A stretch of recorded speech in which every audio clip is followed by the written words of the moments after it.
All right, guys, what is up? What is up? We are live. We are back another Tuesday night. It turns out to be a fun day of sports, of course. NFL trade deadline earlier this afternoon, and we've got an interesting little mix-up for the NBA. It feels like a mix-up anyways. You know, you get into the prime time cycle of just rewatching the...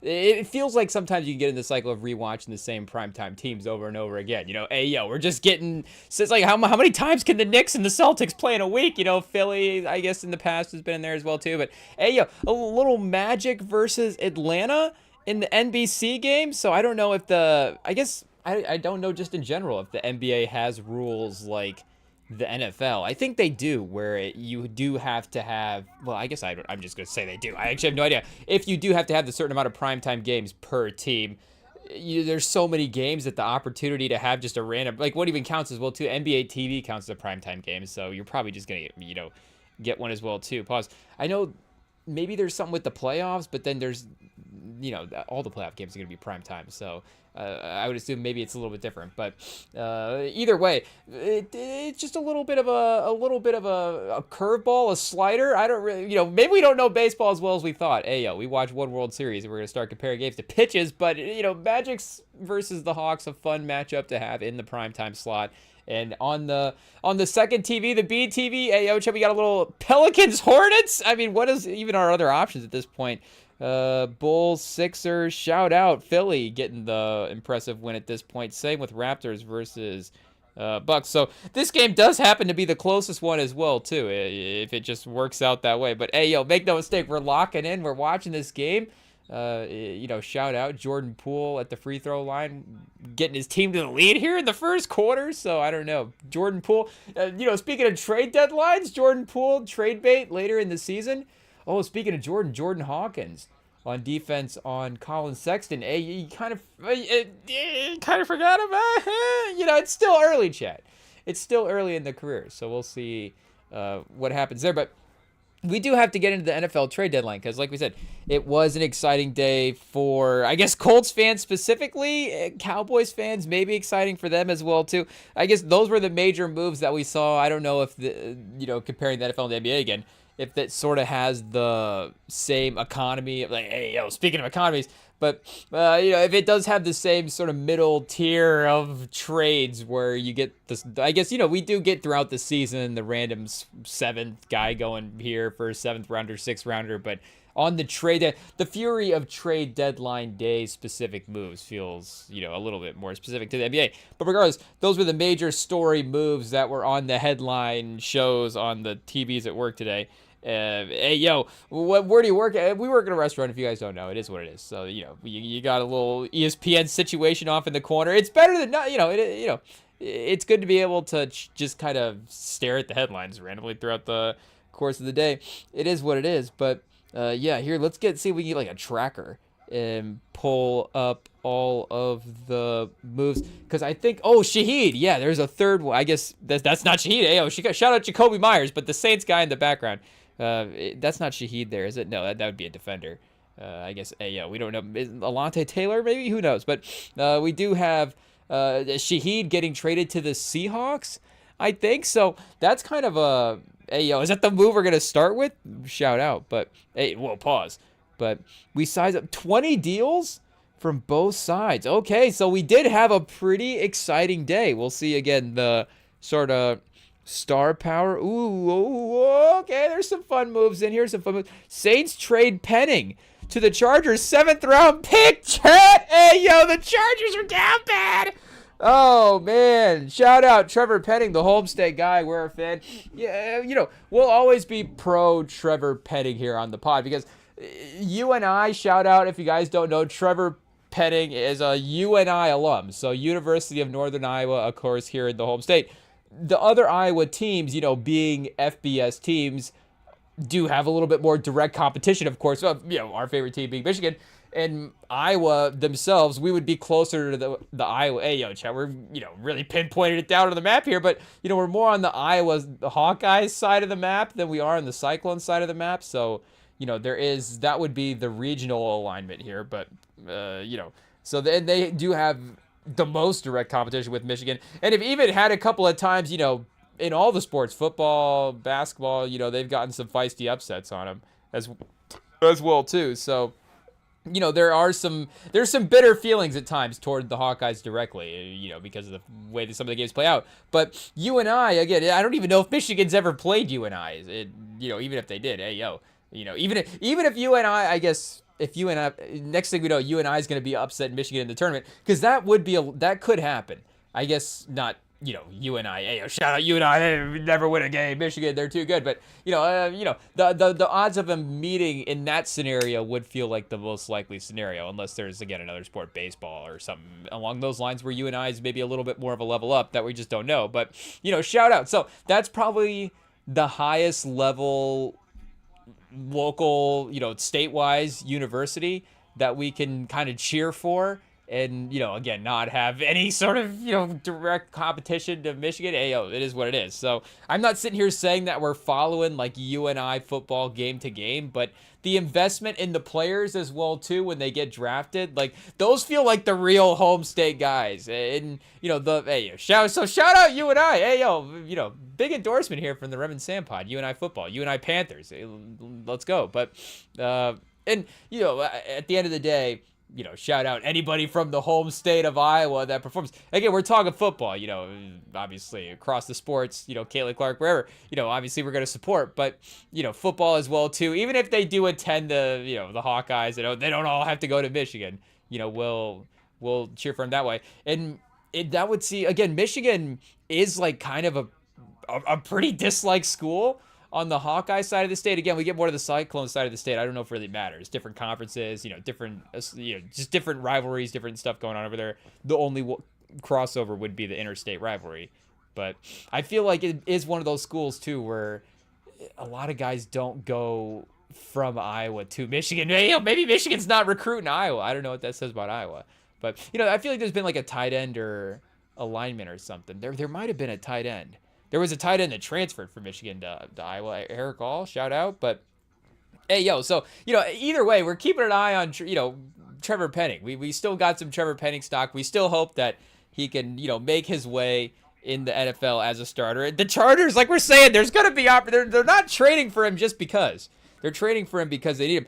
Was it? Oh, no, yeah, it was Alt that got hurt this past Sunday. Oh, yeah, that's tough. And I don't even know at this point how many linemen they've had gotten hurt. They might have legitimately had 6 linemen gotten hurt, which they've definitely had like 6 linemen injuries throughout the course of the year. But again, like actually missing time, having to replace 6 linemen would be actually like a full, pause, but like a complete offensive line, and then another guy as well too. So I don't know if that's true, but it feels like it could be. Pause. Feels like it could be true here. Let's see if we can even pull up their offensive line. I know we didn't memorize what it was going into the season, but maybe there'll be some familiarity. I mean, shout out. Maybe we do need to know guards a little bit more as well, too. Though I do feel like now, good offensive linemen, you do kind of know their names, because you do know like Alt and Slater, would be names that jump to mind real quick when you think about the Chargers offensive line. So, again, I don't know if it's a guard-specific thing or if it's just tackles, the importance of them protecting the quarterback. Again, like Quentin Nelson could be our favorite player in the league. So, that's a guard there. But outside of that, and then again, you get sort of the all-pro guys. I don't know if the Cowboys exception, you get like a Zach Martin, just the notoriety of playing for that franchise. But, yeah, again, it feels like good offensive linemen. You do end up knowing their names. Obviously, shout out. Hey, yo.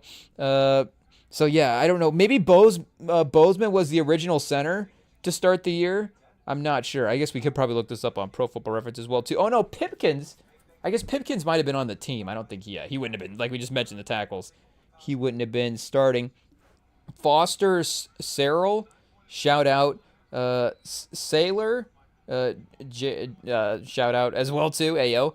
And, Zion Johnson, which I guess they did draft in the first round. Pick 17. Speaking of guards, speaking of knowing good offensive linemen's names, chat, hey, yeah.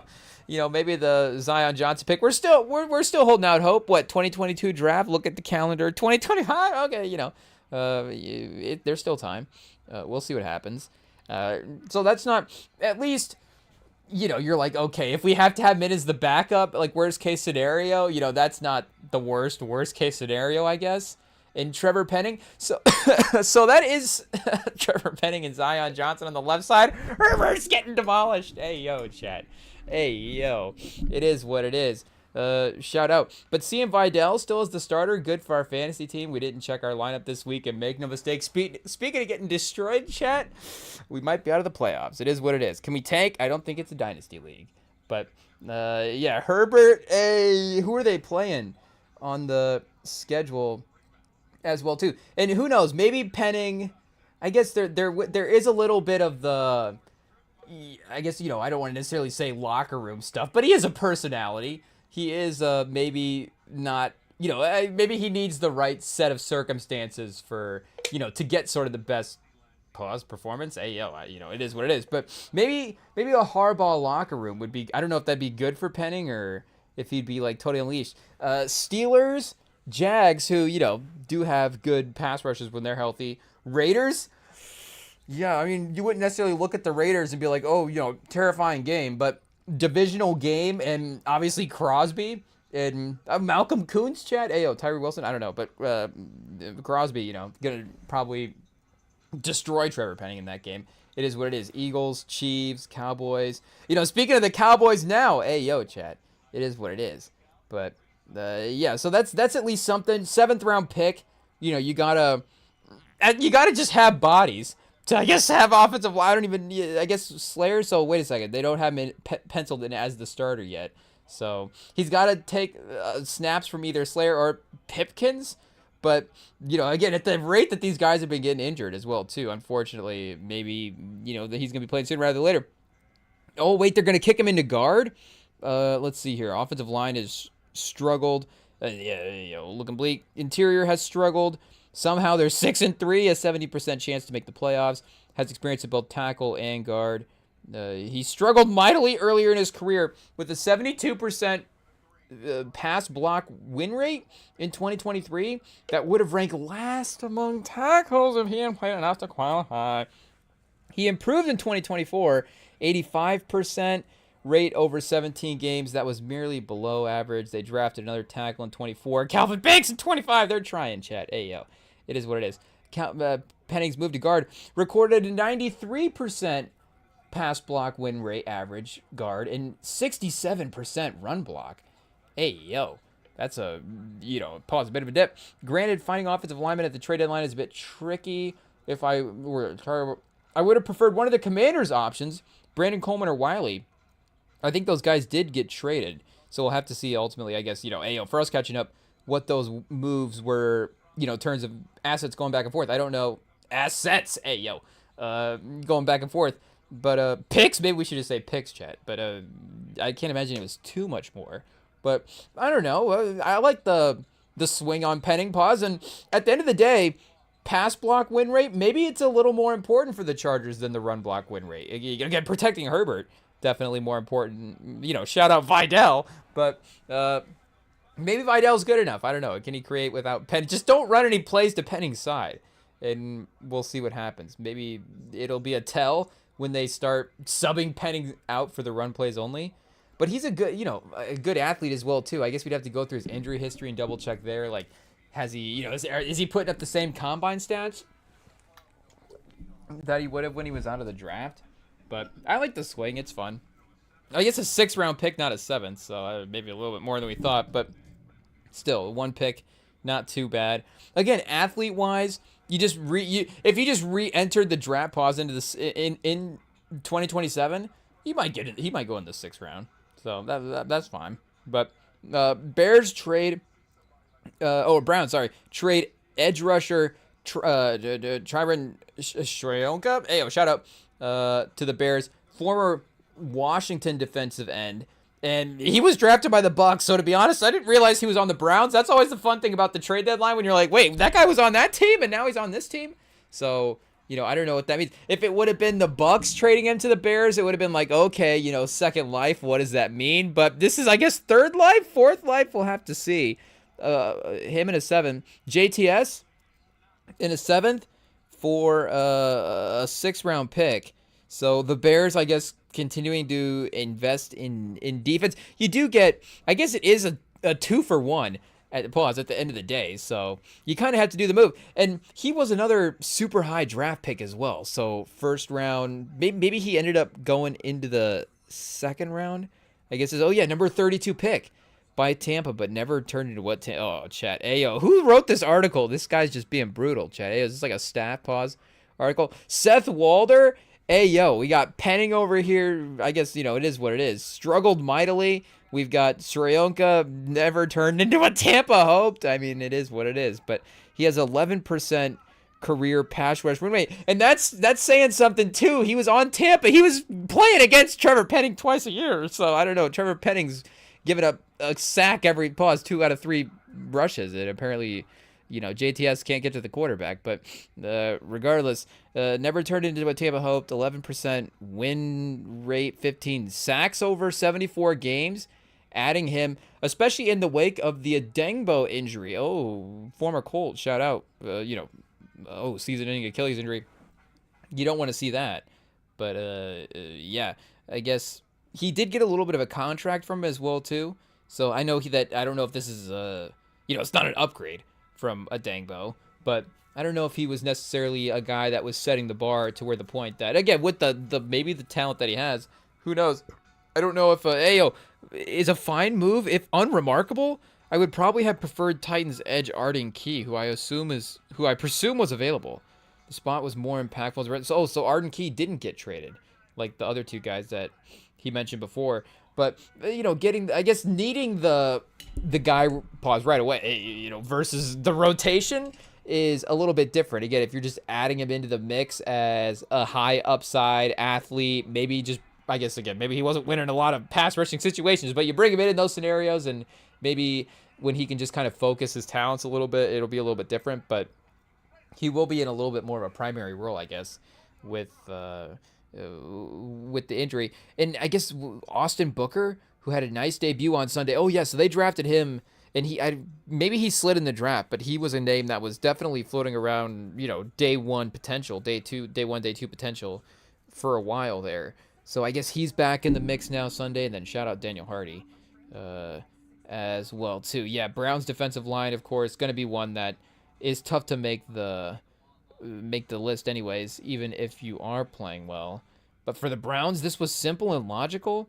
JTS barely getting on the field for them, pending free agent, not guaranteed to net a compensatory pick. So dealing him for any draft capital makes sense. Oh, interesting, chat. Interesting. See, little moves like that, you learn something every day.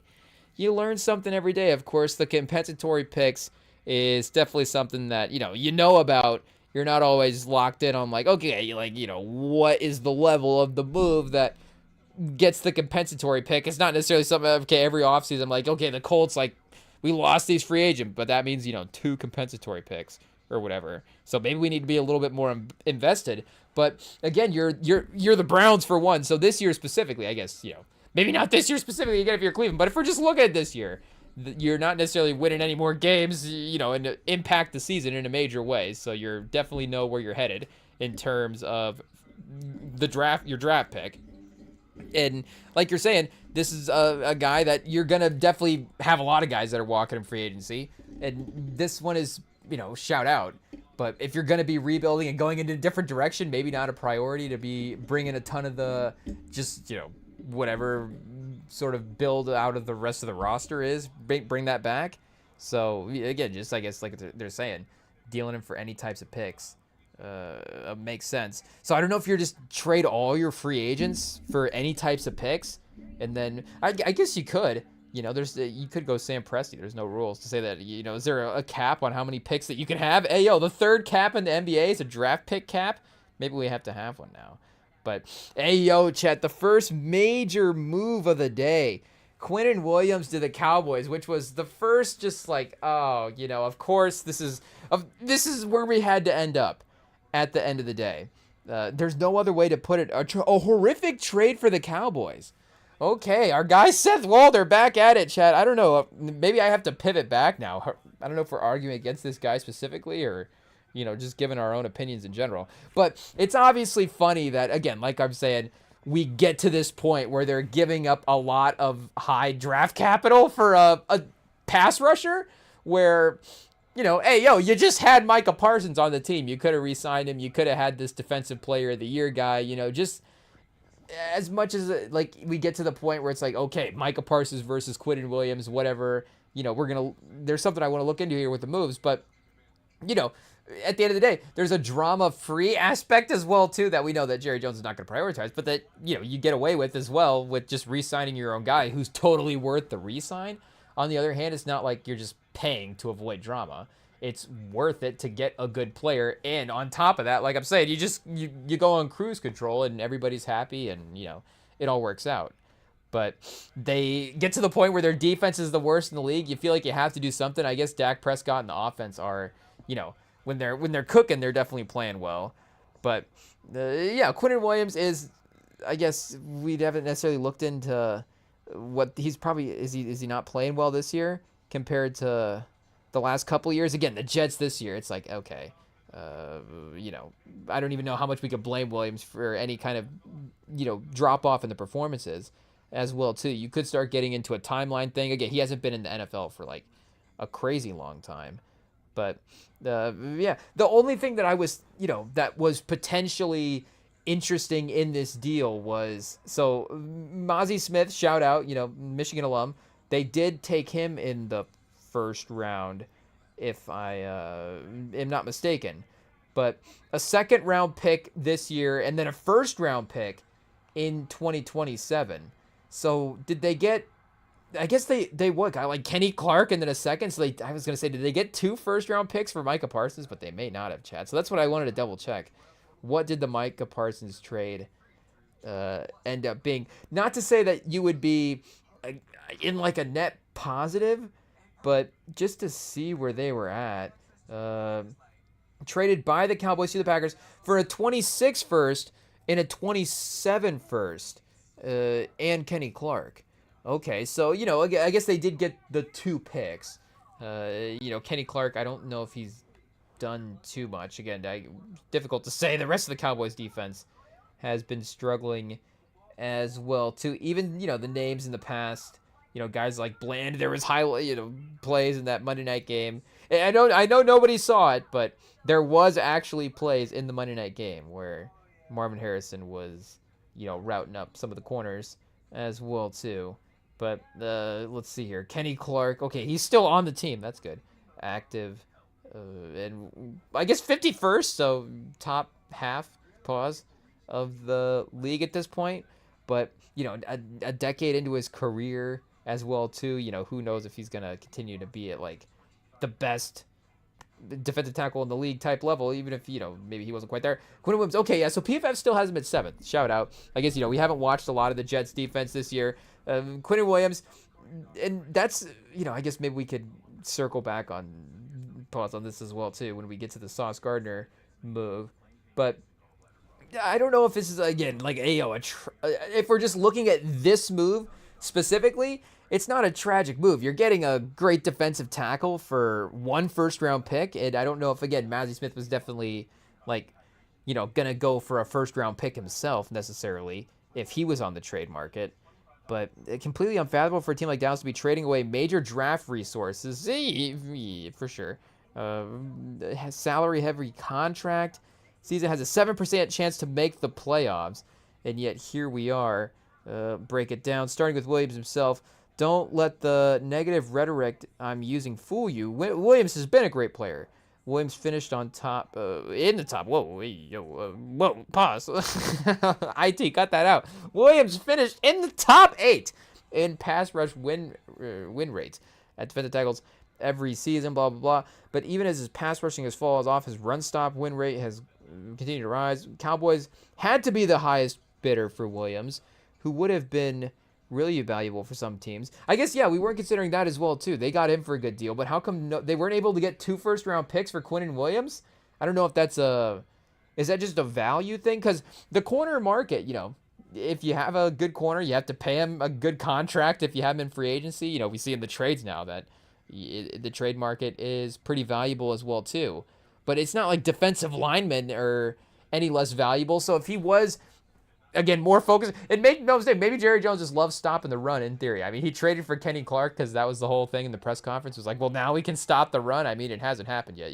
They let Rico Dowdle cook him. So now he's got to go trade for Quinn Williams. Now that Quinn Williams is a run stopper instead of a pass rusher, he's like, I can trade for him. But maybe that would account for a little bit less of the value as well, too, if his skill set has shifted. But I still would think that just as a great dominant force on the interior, on the defensive line, that still, a 2 first-round pick trade offer would have been out there, unless they just like the talent of Mozzie Smith as well, too. Shout out. So, would make sense if you were investing in the player. But if you were just going for future asset collection, it would seem like maybe somebody would give it up. Pause. And, I don't know if he's not an expiring this year. I don't think Dallas, the value Dallas gains is really for 26 and 27, when Williams will only get older. I mean, won't we all? Hey, yo. Seth Walder. A little unfair to just Williams there.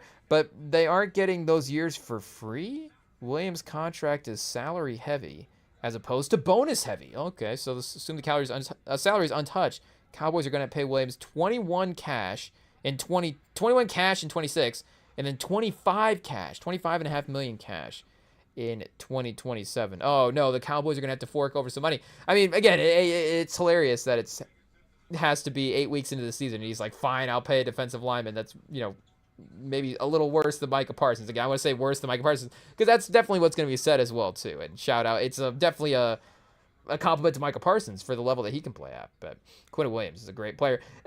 I don't know if everything goes back to the Doncic Davis trade. And we said in the moment that, the Micah Parsons trade was not the Doncic Davis trade because Kenny Clark, respectfully, was not Anthony Davis, even though I guess Anthony Davis this year has still maybe put up some better stats. But, he had the potential to be a little bit of a better player. And, again, Quinn Williams, with all due respect to Anthony Davis is not Quinn Williams right now. I think, maybe Anthony Davis, a couple, there's still like Anthony Davis recently getting to that level. But the moment the Mavs are getting him, and then the fact that, this goes with the Cowboys as well, too, that you're getting him halfway through the season and then a year, and what does that year look like? And then their ability to build forward the next couple of years. But they're not, I know that, again, the defense is playing really bad this year, but we've seen teams make over defenses quick. I think it's not too impossible to just sit here and say that they can't make over the defense, because you do, again, have a lot of key pieces. And now I know that, we're not going to give him a lot of, we're not trying to give Jerry Jones credit for ending up with Quinn Williams instead of Micah Parsons, even though, like I'm saying, it's like a 95, it's like maybe like a 92% situation at the peak of their powers. Though if Quinn Williams was still able to get to like top level pass rush Quinn Williams, then you do have the run stopping with that, where at the end of the day, it would be interesting. How old is Quinn Williams at? Maybe I just get full, whoa, hot takey. I don't know, Rem CK here, but we get, we really commit to the hot take, we should say, and just say that Quinn Williams is the better. This was actually the better move. You get an extra first round pick in 2026 and Quinn Williams. I don't know if they would have been able to get this deal if it was just Micah Parsons, but Quinn Williams, 27. Wait, how old is Micah Parsons? He might be like 24, 25. Let's see here. 26. Check. Quinn Williams is a year older than Parsons. Should we say it? No, we can't say it. I'm biased. It would be the bias, and not to say that we don't love Micah Parsons as a player, but we've said it before that we just gravitate toward liking the interior pass rush, or just the interior players. I don't know what it is about the defensive tackle spot, but it just seems to be, if we were ranking our favorite players in the league, we would, if you were looking at our list, it'd be like, wait a second, there's more of those types of defensive linemen higher up on the list than the edge players. It is what it is. We're always talking about, I feel like, Chris Jones as well. It mainly is Chris Jones and Quinn Williams. Let's be honest. It's those two guys. Aaron Donald back in the day. I guess it just depends. We're biased toward everybody because there are some pass rusher talent that's like, verse. Like, you start talking like trade market Quinn Williams for verse, and I think that maybe now as well too that's not super hot take to have verse maybe over Quinn Williams, especially if we're putting contracts in there and stuff as well. But a year apart is not too crazy. Wait, let's double check draft classes. 2021. Williams was 19, but he might have been 20. Okay, so he is probably, yeah, I guess he's about to, so he's got, he's got maybe like a season. You wouldn't have like a season and a half, but he's got, 2 years in the league on him there. So, that is, half a contract's not nothing. It's not nothing. And there is definitely for sure, earlier in his career, the health thing was an issue for him getting to that level consistently that we wanted him to. But when he's been out on the field, he's been dominant. Yeah, only 1 sack. So the box score numbers this year from a pass rushing standpoint have, I guess, been a little bit off. Pressures 7 last year to 27. So he was at over 1.5, up to 2 in 2023. So the pressure rate going down, not pressure rate, I guess, technically, but the pressures per game and however Pro Football Reference lists their pressures, it has decreased every 4 years. So it was at 1.94, 1.71, 1.69, and then it's at 0.88 this year. So again, that is but the fact that he's increased other parts of his game as well too is encouraging there. His missed tackle percentage has gone up every year, so there's other stats, I guess there's the seesaw. But maybe he's getting, I guess his pressures would still be, I was gonna say maybe he's getting to the quarterback but just missing the tackles. But yeah, again, I think he would still be getting the pressures, you would think.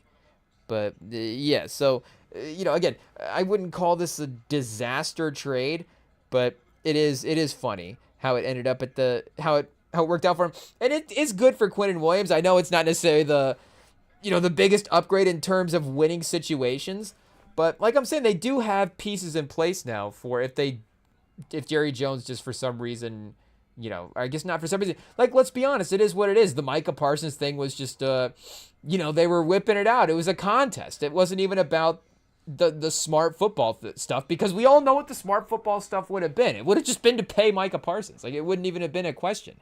So there was others, again, you could get into injuries and whatever else, the medicals that they were looking at. I don't know. But again, it was just that kind of ego contest, and more so Jerry Jones, whatever he was trying to prove there by not giving Parsons the deal. But at the end of the day, it's like I'm saying, okay, you've got some kind of, stud interior or stud lineman on the defense. You've got a quarterback. You've got just, a really functionable offense in general. Again, when all the pieces are healthy, we've seen guys like Tyler Smith play really, really well on the offensive line as well too. So I know that, like, the articles point out there, shout out that Dak is, definitely, it's like how many, great Dak seasons are we going to get as well too, because he could definitely still, is he going to be the worst quarterback in the league in 3 years? Or, I don't know what we're saying here for the timeline, but, you look at the way he's playing, just the collection of weeks. I know it hasn't been great the last couple, so we'll see, second half of the season, Dak Prescott, maybe it'll just be like, remember those first 8 games, but, first couple of games, he's still playing at the level he can get to, where he's one of, you could say, could you say the 3 or 4 best quarterbacks in the league? Because again, we know what that top tier kind of is. But I guess he could get to that like 7 or 8 type of level for best quarterback in the league when he's playing. And I guess again, just like on an individual day, could he outplay one of those guys statistically? Like, we've seen him get to certain levels. Again, maybe like week 5, but still, that is again, a foundational piece going forward that they would have over New York in that way. And I guess, like we're saying, with the offense there, they can, if they do commit to just a full rebuild in the defense, it's not impossible for them to, I guess just, they'll be, whatever happens, they'll be better next year. I know it would be funny to definitely cut 12 months to now, and week 8 next year, week 9, week 10, it's like somehow the Dallas defense is worse. But again, that actually only works out for us better as well too, because if they're worse, fantasy wise, just play the guys that are playing against Dallas every year. We'll just look at their schedule and just try to figure out how to work that out in the draft. But the games will be super entertaining. It'll be literally historically bad, so that's not necessarily, that'll be fun to watch as well too. We're not going to be against that, but you imagine it would be better next year, just by default to the fact that it's pretty bad statistically right now. But yeah, again, I think you can make over a defense. You do have a piece there. You've gotten, and with the contracts as well. So I guess we'd have to really start to look and see. But it's not the NBA where you just get locked into some of this stuff. It just becomes, again, what do you want to fork over as an owner? And at the end of the day, Jerry Jones he just wants to do what he wants to do. Again, we had to kind of rule out what's the smart football move, what's the move that happened 2 moves ago that led to this move. Because again, if we're doing that, this never happens. You just pay Micah Parsons, you have a great defensive lineman, and then I guess you could even still make this Quinnen Williams trade if you want to, what the money standpoint is at that point. I wouldn't know. But just in terms of them giving up a first and a second rounder, you could still do that. You wouldn't, I guess you wouldn't have gotten the first and the second for Micah Parsons, or the 2 firsts in the trade for Micah Parsons. But you would still be able to, push your chips into the table in that type of way. But yeah, I think you were a little committed to some of these names, with guys like Diggs and Bland at the cornerback spot. Well, they got, they did get Logan Wilson from the Bengals as well too. So the PFF grade hasn't been good on him, but he's been active. He's always flying around, and it seems like he's making an impact player too. So maybe he'll also get torched in coverage. I don't know. Murray, is that Kenneth Murray, chat? Kenneth Murray? Yeah, PFF grade's not great on him as well. I mean, hey, what do you expect from some of these Cowboys stats this year? But that's another name where you're like, it seems like he's flying around at least. He's trying. So I don't know. I was going to say Shamir James. Is he the one to blame? 81 out of 82? Yikes. It is what it is. I guess all these linebackers in the red chat for the grade. Shout out Logan Wilson at 58th overall linebackers, an upgrade. Where's Tyler Smith right now for lineman? 33rd? Okay, he might be the only one holding out some hope at this point. Oh, Tyler Booker. Maybe we're getting our Tylers mixed up, chat. Hey, yo, Booker having a good season as well, too. So speaking of guards, the Cowboys, like we're saying, they have some good guards. They managed to, be above average there as well. But, yeah, that's, it's a fine move. It's a fine move.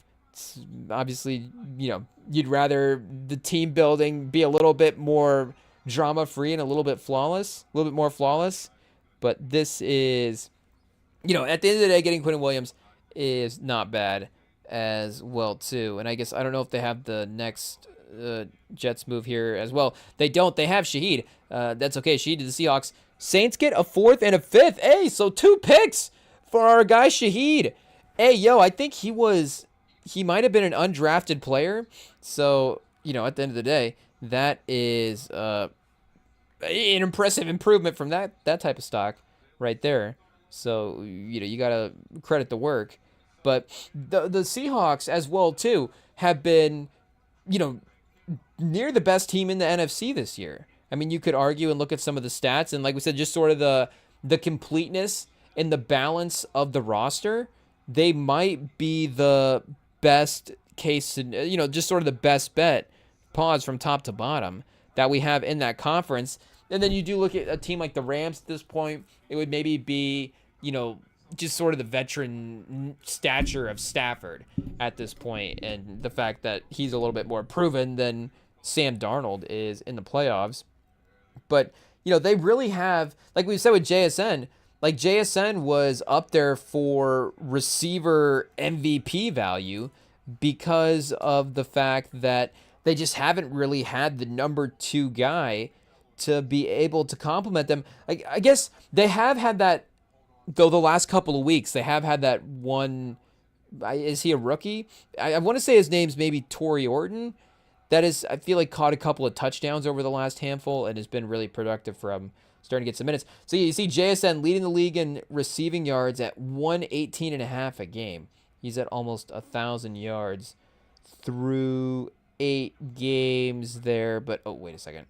We meant to go to the Seattle team page. So, that, and Shaheed as well, too, just his sort of down-the-field playmaking. I don't know if I feel like he could definitely be a more, consistent number 2 receiver. And speaking of playing, with new quarterbacks, we're talking about Quinnen Williams, a defensive tackle. Like, this guy literally needs a quarterback to help him produce. Whoa. Pause. But Charbonnet, wait, is oh, that's rushing yards. Oh, no, that's receiving yards. Kupp's at 292. Barner at 296. Elijah Aurora, 196. Yeah, Torrey Orton. So Torrey Orton has 5 touchdowns. He has 7 first downs. and 5 touchdowns. He has more touchdowns than JSN. Shout out. And Barner has 4 touchdowns as well too. But again, I feel like a lot of these are like there's a lot of red zone touchdowns in here. Orton's, again, not a ton of yards. So I don't know if he is like that same sort of down the field type threat. But when you get in those close quarter situations, you're definitely going to be even more focused on JSN than you are when they're driving as well too. So that would probably, maybe they lead a little bit more to that. And, maybe they're just not running as much in the red zone as well. I mean, there's just, I guess, scoring a lot. We got to give him credit. 5 touchdowns for Charbonnet this year, 3 for Kenneth Walker. But I guess it is 9 rushing touchdowns through 8 games. So, once a game, rushing touchdown. If they're scoring that many points, it's not super crazy. But, this is I don't know if you can necessarily call Shaheed, with all due respect, shout out. Again, we love Shaheed. But this, with what we're saying right now, the Seahawks could win the NFC with Shaheed, and I don't know if, like we're saying, if you add him, you can necessarily say it's a lock for them to win it. But it does feel like a little bit of a needle moving type move. And, I don't know if, connecting everything back to the Colts trade. But I'd be interesting, which one is a little bit more confidence boosting for the team? And again, maybe it has more to do with factors outside of the trade than the trade itself, like with what we saw from Daniel Jones in this past week. But is it Sauce Gardner to the Colts, or is it Shaheed to the Seahawks? So, like I'm saying, the stock of the Seahawks, the way they played on that Sunday night game against the Commanders, unfortunately the Commanders have just had I was going to say they've had every bad break this year, but I don't know if we can say that after this week. So, hey, shout out Jaden Daniels. We hope he gets back soon. And the RG3 comps, we hope that they, I guess, RG3 was a great player. So in some ways you don't want him to stop, but in other ways, there's some certain timeline aspects of it that we don't want to necessarily see repeated there for the Commanders quarterback. So, it's unfortunate that it's not just a will we see him again this year, but, when we see him next year, hopefully he's back and healthy. I don't know if with the elbow thing, what that means for him starting week 1, if that's just we have to lock that in like an Achilles or a ACL. It's just a year, it's 10 months. But yeah, I would imagine that, again, it being an elbow, I'd have to go. I didn't study the replay, so I don't remember if it was his throwing arm or not. But, I imagine if it was that as well too, that wouldn't be, ideal. But yeah, the Seahawks, like we're saying, this is definitely one of the most, I guess, as we look through the rest of the list here as well too, to me, from the few that I saw scrolling the headlines on the TV at work, probably the most if one of the most impactful moves of the day. Oh yeah, A- on the grade. B+ for the Seahawks. Seahawks currently ranked 3rd in EPA per dropback, and that, like we're saying, that sort of deep route pause type stuff that he can do is perfect compliment for Darnold as well too, in the types of routes that he can throw. When Cooper Kupp returns, he and Shaheed will make a pair of secondary threats behind one of the best receivers in the league, Smith and Jigba. But to be honest, Cooper Kupp, it does feel like at this point is a little bit more than is a little bit used more for the blocking and stuff like that than he is the receiving. Again, he is 2nd on the team in receiving yards, but he's got 200 receiving yards this year. And it's, again, so the guys pause underneath him also have less than 250 for the third guy. So wait, how many per game are we at here? 29 yards per game for the next guy. So we got Cooper Kupp at 41 yards a game, and then Cody White in 2 games at 30, and then AJ Barner 29.5. Arroyo at 21, Orton at 20, Kenneth Walker at 10. So it's just the bailout passes when Jackson Smith and Jigba's not open on certain routes at this point. So, we've got, again, I think Kupp in a little bit of a different role. So I don't know if Shaheed will be, more of actually now we have passing options. But this is the time for the Seahawks to strike. FPI gives the Seattle an 84% chance to make the playoffs and a 5% shot at winning the Super Bowl. This addition helps boost their chances without mortgaging their future, the way the Colts did in the Sauce Gardner trade. Ooh, I guess they're also comparing it as well too. And again, different levels of players, different sort of value impact for the teams, but regardless, I think it is almost perfect pairing him going to that offense. Shaheed also a pending free agent. He probably would have been a compensatory pick. Let's see what it says here. Will Seattle get the compensatory pick, I guess is the question. The pending free agent.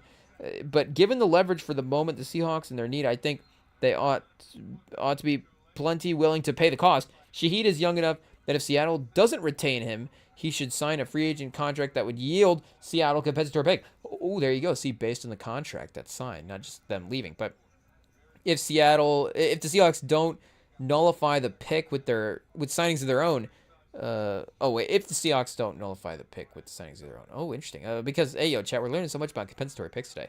Because the Seahawks currently have $79 million in cap space per over the cap. Getting that compensatory pick is not guaranteed. Hey, yo, okay. So it's just compensatory pick limbo right now for what the Seahawks are going to have happen. The Saints are not rolling in cap space the way the Seahawks are, and thus would have landed a compensatory pick for Shaheed, but they got more draft capital this way than they would have otherwise, considering New Orleans' 108 record would have been an easy decision. Yeah, so there you go. That's the 2 picks right there as well, too. And, a little different like this for the NFL as well, because, in the NBA, if you're trading multiple picks, you have to trade multiple first-round picks or multiple second-round picks. So then you do get weird scenarios where it's like Jay Crowder's traded for like 5 second-round picks. It's like, okay, you don't ever really see a guy get traded for like 2 second-round picks. But, NFL, 2 picks, doesn't necessarily have to be 2 first-round picks. It could be Quinnen Williams for a first and a second. It could be Shaheed for a 4th and a 5th, I guess. But, yeah, definitely, I'm going to still say Quinnen Williams to the Cowboys is our favorite move just because we love Quinnen Williams. Shout out. It is what it is. But we do also love Shaheed. This is like a Remington fantasy team right here. And I guess Trevor Penning could be an honorary member. It is what it is. He can hang out with the crew. Shout out, maybe. But, yeah, we've got Gardner to the Colts for quite the haul, chat. For quite the haul. Oh, you see the grade. Hey, yo, we might have to take one last second to process this. Should we take a quick break? We'll take a quick break. Hey, and then when we get back, we said happy day for the Colts. Is it a happy day for the Colts? We'll see here, chat. Do we agree with Seth Walter's evaluation of the trade the Colts made for Sauce Gardner? Find out on this side. We've got halftime for these NBA games. Atlanta, we said it was an interesting game for the prime time. We may be taking it out of prime time. Atlanta is starting to dominate the Magic, but Pelicans versus Hornets is close, 61-59 at halftime there. So we got a little second half, late window, or late. We always make that mistake, chat. The late window of the second half, whatever. We've got more basketball. We've got more trade reactions up next. After the break.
All right, chat, we are back, and it looks like we just rambled through a pretty good Zach Ricochet first half. Hey, yo, 16 points, 6 for 10 from the field. Orlando, 5 for 20 from 3. Yo, but we do have other NFL moves to evaluate. We've got primetime stories to get to. Shout out, like we said, for the Colts.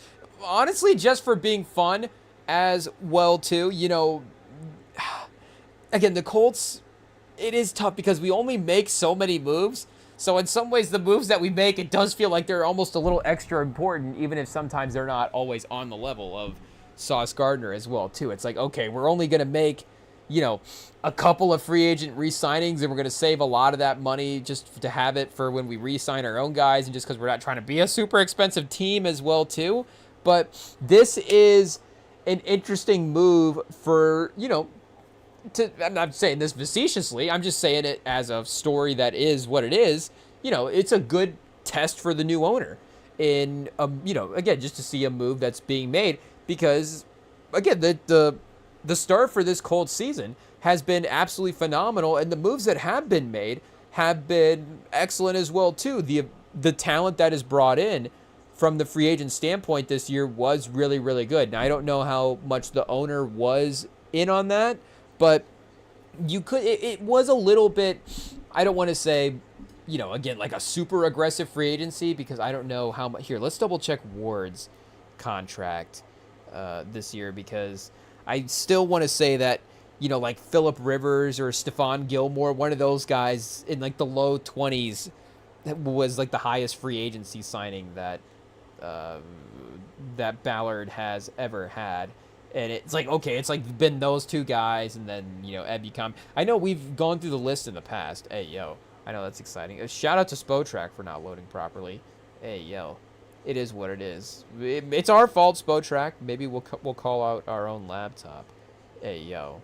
But, yeah, regardless, they did sign him. They got Bynum. There probably was a couple other guys that we're just not remembering all who they got in free agency as well, too. But just even, again, making sort of multiple plays to, you know, shore up some spots. And not to say that those were not weaknesses on the team, but it does feel like the Colts' approach has been to, you know, we're going to, again, draft those guys, see what the talent is, and then if they don't work out, oh, well, we'll just wait for the draft next year and kind of dip back into the talent pool and see what we have.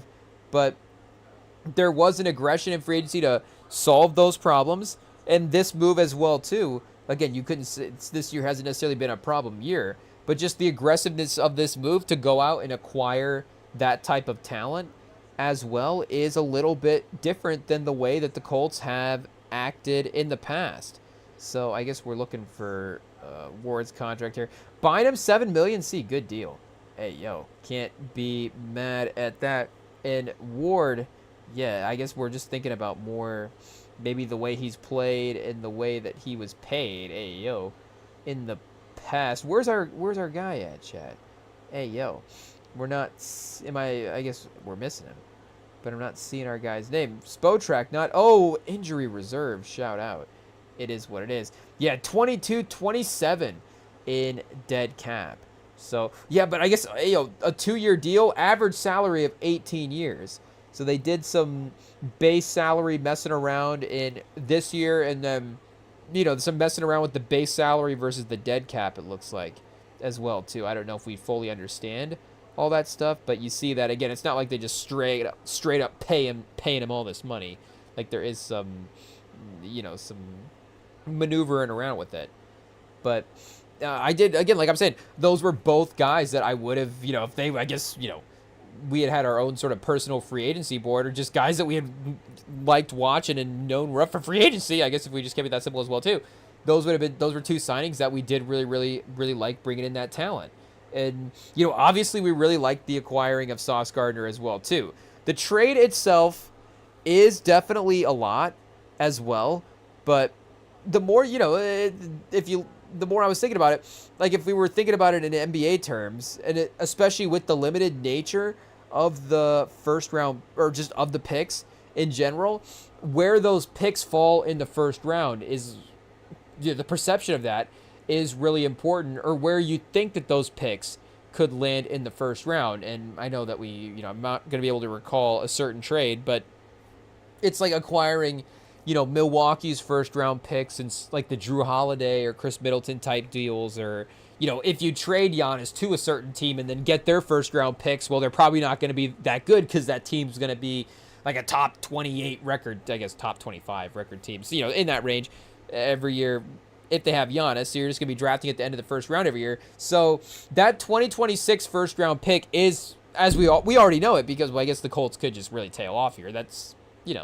not impossible. The schedule is definitely favorable, but it's seeming like this 2026 pick is not going to be necessarily a high first round pick.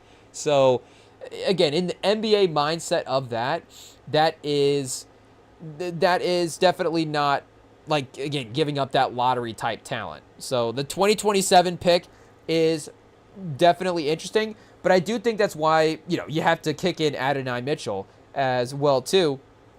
And Adonai Mitchell is definitely a really good player and also a really high, draft pick guy as well too. I think he might have been a second rounder. So you're giving up, and he's on his rookie contract. Maybe he's a third, but let's see here. He might have been a second. So you're giving up a second and 2 firsts at the end of the day. But again, that first is a little bit lower as well too. So it's kind of like a 52nd. So it's kind of like a first and then 2 half firsts. So it is kind of like 2 firsts at the end of the day for Sauce Gardner. And again, as much as I love Adonai Mitchell and just the type of receiver he is as well too, he did unfortunately cost us a game. We could be 8-1 if it wasn't for, a couple of those plays that were made. On the other hand as well too, we probably shouldn't have won that Broncos game. So, is that just karma for that? But, he did have those moments that were probably costing him some rotation minutes. I don't know what his snap count has been week to week here, if it has,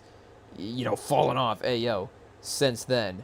But the Colts also are stacked at receiver. To some, we do have, I guess, a really good receiving core as well too. So if we have to give up a sort of higher drafted rookie, giving up a receiver is a little bit more of an ideal player to give up. Again, just from that sort of positional talent evaluation standpoint.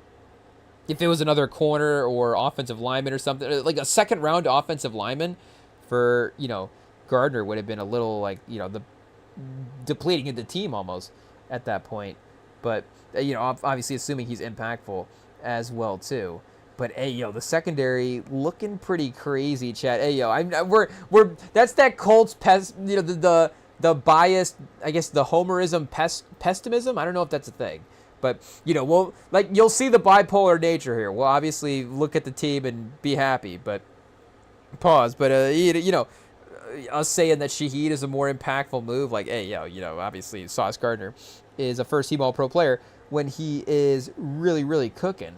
But, shout out. I guess I don't remember exactly what we were scrolling through to look at the players here for. But the secondary, like we were saying, is looking pretty scary. So, I guess just that we were looking at our receiver corps. See what we're looking like there? Oh, see, Chad, we have Laquan Treadwell. We're literally fine. But Pierce has been, a legitimate down-the-field target. And I know Adonai Mitchell maybe has a little bit more creativity upside with what he could be as a weapon. But he is also providing that aspect as well, too, of just being that sort of vertical target. And Pierce does that just about as well as anybody in the league, winning those jump balls. I don't know what his PFF grade right now is. Yeah, but they have him as a top 25 receiver right now. So just in terms of, again, snap count, he's probably not taking those minutes. Pittman's been consistent. And then Downs as well, too, if you're talking that slot type of guy. They have him 10th, Chat. Shout out. Downs is cooking. So, now that we don't have our 2026 first, obviously our odds of getting Caleb Downs as well, too, have definitely decreased, even though that was not going to happen with what our record was. We'll sacrifice, I guess, the awesome safety for a good regular season. It is what it is. But, so, again, just sort of the pick value and the player value is one thing. And, again, as good as our receiving core is, it's not like there's a world for him to not being playing and not being impactful or even being better than one of those guys. It's a good acquisition for New York. And then, there's the whole Garrett Wilson piece as well, too. I know, trade deadline is passed, so it's not like he's going to get moved, and he was injured this year. So I don't know if that factored in teams wanting to acquire him, acquiring receivers on contracts like we're saying. I don't know if teams are looking at that a little bit differently after seeing what happened with like the Devontae Adams trade, the Tyreek Hill trade, and those types of things. But and not say that those were like complete disasters for the teams that traded him as well too. Like the Dolphins did get better. So, again, it's not like it didn't work out in some ways. But yeah, that is, it's like, okay, could he be just a guy in the room, again, to have as a talent there if you do have to move on from Garrett Wilson at some point, or a fun number 2 talent to have there to complement as well. All the weapons that Tyrod Taylor can have, the better, or Justin Fields, or, Arch Manning. Hey, I know it's been, I think, Mendoza as the number 1 guy here, so Mendoza to, the Saints. Hey, the Jets 1-7 have the number 3 pick, so they may be Dante Moore. Yeah, Ruben Bain, shout out Titans, running it back with Cam Ward. Dante Moore versus Cam Ward. If it was Arch Manning, would they be then there may be different storylines that develop around that. So maybe just let Cam Ward actually have a couple of seasons. Let's see. We like Cam Ward as well. Maybe for the Colts standpoint, let him have a couple of seasons also. But, I guess, do we like Dante Moore with Adonai Mitchell and Garrett Wilson? That is kind of fun. I would, we're really going to have to do the YouTube deep dive on Dante Moore to see what's going on in terms of how we think that, how much of for us, how much of the Oregon sort of system is responsible for what's being accomplished there. But I guess if he's able to translate good system production, so it also, again, being just relying on good system, that's a fun that's just a fun, and it's not even specific to Dante Moore, shout out to Dante Moore. But if Ty Simpson vaults up, and, we keep saying his name as well, too, like, I guess we were thinking, if he was going to be hovering at the end of the first round, and then all of a sudden the Colts are going to be getting it. But yeah, again, the Colts have the 32nd pick right now. It's based on the regular season, not the playoffs as well, too. So even if the Colts do end up getting, if the Patriots get the 1 seed and the Colts get the 2 seed, and all of a sudden we're eliminated in the wild card game, well, guess what? We still have the 30th pick, and the Jets are still drafting 30th, no matter what. So as long as we finish out the regular season good, again, it's the NFL, so the pick value, again, the NBA, it's not as dramatic. The 30, yes, you do have, the Colts would have more opportunities in the draft to give up a pick, but it's also, the 32nd pick in the NFL has maybe a better chance. But again, the NBA is also crazy. You get good players everywhere. But again, the perceived value of it, the tiers in the NBA are a little different. The lottery is more the first round grade of that. And I think, we all understand if we're, out here following the draft. But yeah, so I guess just, the 2 first round picks, but one of them this year is probably going to be at the end of the first round. So it is a little bit more like a second round pick, bordering on that territory. But the 2027 pick is interesting because if you're also just looking on paper as well, too, as much as we love the Daniel Jones season, and again, it gets a little iffier in times like this after a week like he just had against the Steelers. But this is also, again, an interesting move for that because this is okay. Does Ballard just think they have their quarterback now? And there is, if they sign him to a favorable long-term deal, there is that the benefit of just having a veteran there that can give you a certain level of production that you're going to be a winning team. If again, another sort of rookie situation that doesn't work out. But if they're probably not going to be committing to finding another quarterback as well too. So the team with Daniel Jones on a long-term contract, like in 2027, it wouldn't necessarily be a total shock if, like, okay, things aren't going as planned. If it's a little lightning in a bottle this year for Daniel Jones, who knows? But again, he could be the next Baker Mayfield, Sam Darnold. Sam Darnold now, couple of teams, couple of different offenses. Not Kevin O'Connell, who is like maybe the best coach for quarterbacks in the NFL outside of Shanahan, who knows? But or outside of Steichen as well too. Kevin O'Connell, third best. But yeah, not again thinking about the value of it. I definitely we were able to reconcile it, chat. Like we're not again. We love the draft. So giving up those first round picks is painful for just, and it's also we're selfish as well too. It's also the entertainment value of the draft. Like if I'm being, if I'm having a real sports therapy session here and really trying to find, I don't even, hey, Rem hasn't been to therapy. It is what it is.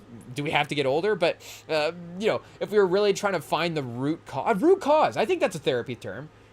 We listen to enough pods where people use therapy terms, but I think if we were trying to find like the root cause of why we love first round draft picks so much is we love watching the draft. And you know what else makes the draft better is when your team's drafting.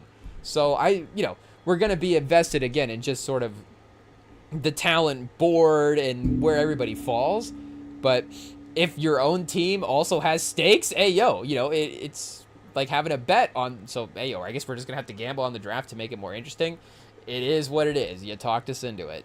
But yeah, if we're trying to find the root cause of why we love first round draft picks, it's because it guarantees that the Colts have stakes in that first night of the draft, which is what one of our favorite sporting events to just watch in general. Or, same for San Antonio as well, too. Like for the Spurs for basketball, it would be just having them be in the mix in terms of the entertainment of the night. But for 2027, we'll have to see. Maybe we'll be trading other guys around as well, too, get that 2027 pick back. But yeah, it does make it with Kenny Moore as well, too. Like now you can really have him as a weapon slot receiver. He can be unlocked in a way that I think, we can see him play the way that he's played his best football before, attacking on those spots of the field. And again, Ward has been back to being one of the best sort of outside one-on-one, can just sort of, again, is he going to get labeled like a lockdown corner? Probably not. But in terms of a guy that can just hold up on the outside for a game and just be matched up against receivers, and you can play that kind of man defense. And again, you see the PFF grade as well too, with us scrolling around. They have him ranked second for corners this year. So shout out again, he's having a great year. And that would be, him 83 on the coverage grade. So, it's not like he's just blitzing and having a crazy year. Yeah, second best coverage corner in the league this year. Shout out. 213 snaps as the wide corner. So just the fact that now we're going to have two corners, and, shout out to Sauce as well too, but he was also playing his best football when DJ Reed was playing his best football. So that's not to take away from Sauce's game, but this is also now a better defensive situation for him than the Jets were, even if they were, again, a sort of talented unit a couple of years ago, looking at some of the names on that team. And again, still have talented guys. We just saw the capital that they were able to get for these guys as well, too. And I guess that Cowboys pick was in 2027, because I was going to say that would be a decent pick this year. But yeah, Cowboys second, maybe not too bad. Where are they at? So they're going to have 35 just based on their own. And then 46. So you've got 3 picks now from, 30 to 45 potentially, 30 to 46 in that range is, you've got at least maybe some capital to work with and moving up as well too. You've got the 3rd overall pick, so maybe they could jump up to 1 if they're really sold on Mendoza. At this point in the class, we're trading. I think it is. We've said it, chat. Is Ty Simpson our QB1 going into November? I think it might be, but you do maybe have the ability to move around the draft board a little bit as well too after today. So, again, they're not going to be able, the first round, you're not going to be able to, you're not going to need to move around much. Hey, it is what it is. But at least day 2, you will have some flexibility there as well. But again, you're drafting 35 in day 2, so it's, you will be, the Eagles have their 3rd round pick though. What move was that? Was that, like, the Bryce Huff move, or who did they just get from the I guess we'll probably see that trade in the trade scroll here as well too. But yeah, at the end of the day, the Colts Super Bowl stuff does, go down to Daniel Jones. And I guess if this move were able here, let's check DVOA real quick and see where the Colts are at, because we could be like a sneaky 19th in defensive DVOA, where again the offensive efficiency has been so crazy to start the year that the defense hasn't even needed to be above average as well too. Oh, chat, and they just put more and more behind a paywall every year is what it is. Can we even see defensive DVOA? We might not be able to. It is what it is. Here, let's go to this tab real quick and see. Are they going to block it? Yep, they're going to block it. Shout out. Maybe we'll subscribe. The GOAT, $25 a month, $300 a year to see DVOA. Hey, yo, we're not trying to call them out. Like, get your bread. But complete access to everything FTN has to offer. Exclusive Discord access. Contest sims? Add-on available. Add-on available? Whoa. I got to add on to my $300 a year subscription for FTN? Hey, yo. Access of all of FTN's advanced properties. $6 a month. A little bit of a difference there, Chad. I don't know. Somebody needs to give him a DM on the marketing here. But, yeah, I guess it's working out for now. I don't know. If they keep locking more and more of the stats, does that mean people are signing up, or they need people to sign up? I'm not sure. They're just like trying to really get people to sign up, but people have to sign up. Hey, yo. But I guess here, we'll at least check Team DVOA and see. Okay, so we're second in Team DVOA. Yeah, that's going to be, again, carried by the offense here. Let's see. We can go the points per game anyways and see there. I guess passing yards, we'll see if there's a couple of stats that we can look at here to kind of see. I guess the point would be, if this could take them into that real lockdown defense. Okay, so 7th. Again, I guess not necessarily the competition that you'd want as well, too. We're not going to try to, discredit our own team as well. But like we said, we will be a pessimist. But I think that's just also kind of foolproofing the case. We just want to make sure that the case is as undeniable as possible, and that, the team is as good as you can get. But, okay, so passing, I guess the run defense has been what has been carrying this year as well, too. You see 4th in yards for the opponent, 4th best in rush yards. Passing yards, though, 2nd offense, our own offense, 2nd in passing yards, 26th, giving up 26 most passing yards in the 17th most passing touchdowns. So, again, it's been a bottom-tier passing defense. But with the way the run defense has played, if you have that elite run defense and then this is able to just elevate the defense to where now it is, again, sort of a fully scary defense, then maybe the Daniel Jones things becomes less important to the point where, again, the team that we've been now is a high-flying, high-scoring, if we're going to win a game. Again, we're going to probably dominate a bad team at this point, but, it's going to be a 30-plus point win, a shootout, maybe 28, who knows. But if they're able to transition, and like Jonathan Taylor as well, too, is not to say more focused. He's been near an MVP candidate this year. But if a recipe for a win was, okay, now we can be a little bit more of a gritty team in a playoff game if we have to win an ugly game based on the defense and the run game, obviously the defense is now a little bit more capable as well, too.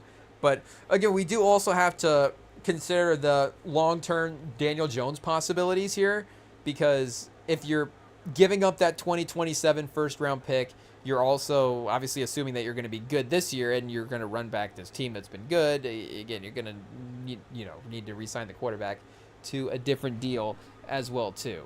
But for now, we'll just look at the fact that the roster is really scary. And shout out, we were getting DMs from, we were getting messages from the champ telling us that, the team's looking scary now with Sauce as well, too. Though I think Sauce Gardner, if we asked, I think Champ might have, shout out to Champ Coin, but he might have Sauce Gardner as one of his favorite players in the league. Is he his favorite cornerback in the league? It could be. I'm trying to think, because he just randomly brought up another cornerback. I'm not sure. But, I don't believe so. But, how many times has he mentioned Surtain? But I know if the Lions had traded for Sauce Gardner, he would definitely, be in favor of it.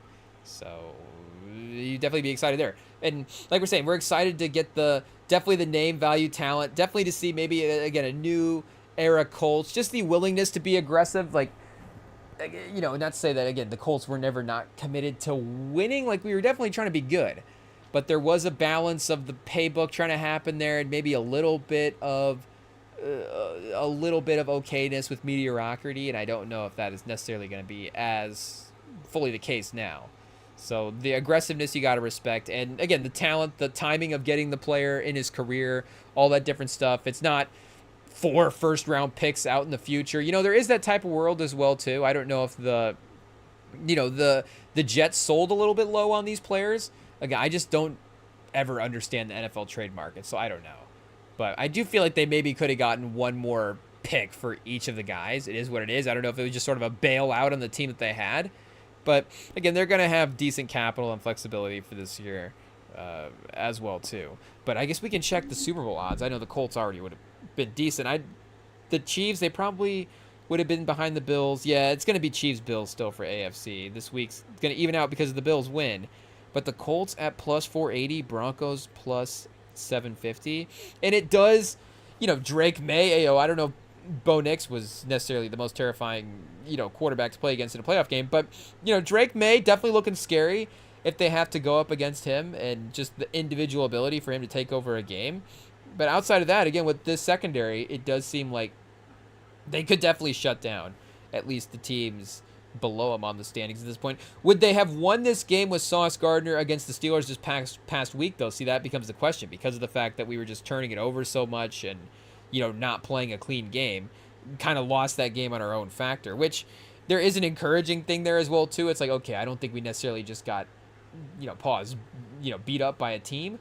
But there was a little bit of that as well, too. So, I mean, he definitely would have helped. And, we made it a little feisty, a little close there at the end. But, yeah, at the end of the day, it's definitely not Seth Walder being aggressive on the grain. It's definitely not a D. Pause. Whoa. For the Colts. Do we actually have to read the explanation here and see what he's saying? But it is also, again, the Jets resetting. It's not a bad move for the Jets as well, too. Wow, only 4 months after Gardner inked a lucrative extension, the Jets shipped him off to the Colts in a shocking move. And you know what? They're absolutely right to do so, considering a 4-year, $120 million contract. But, hey, we got 1 year that basically already done. I mean, this is a free year. I get, maybe we have to pay him, but, it is what it is. Let's take this from the Colts side first.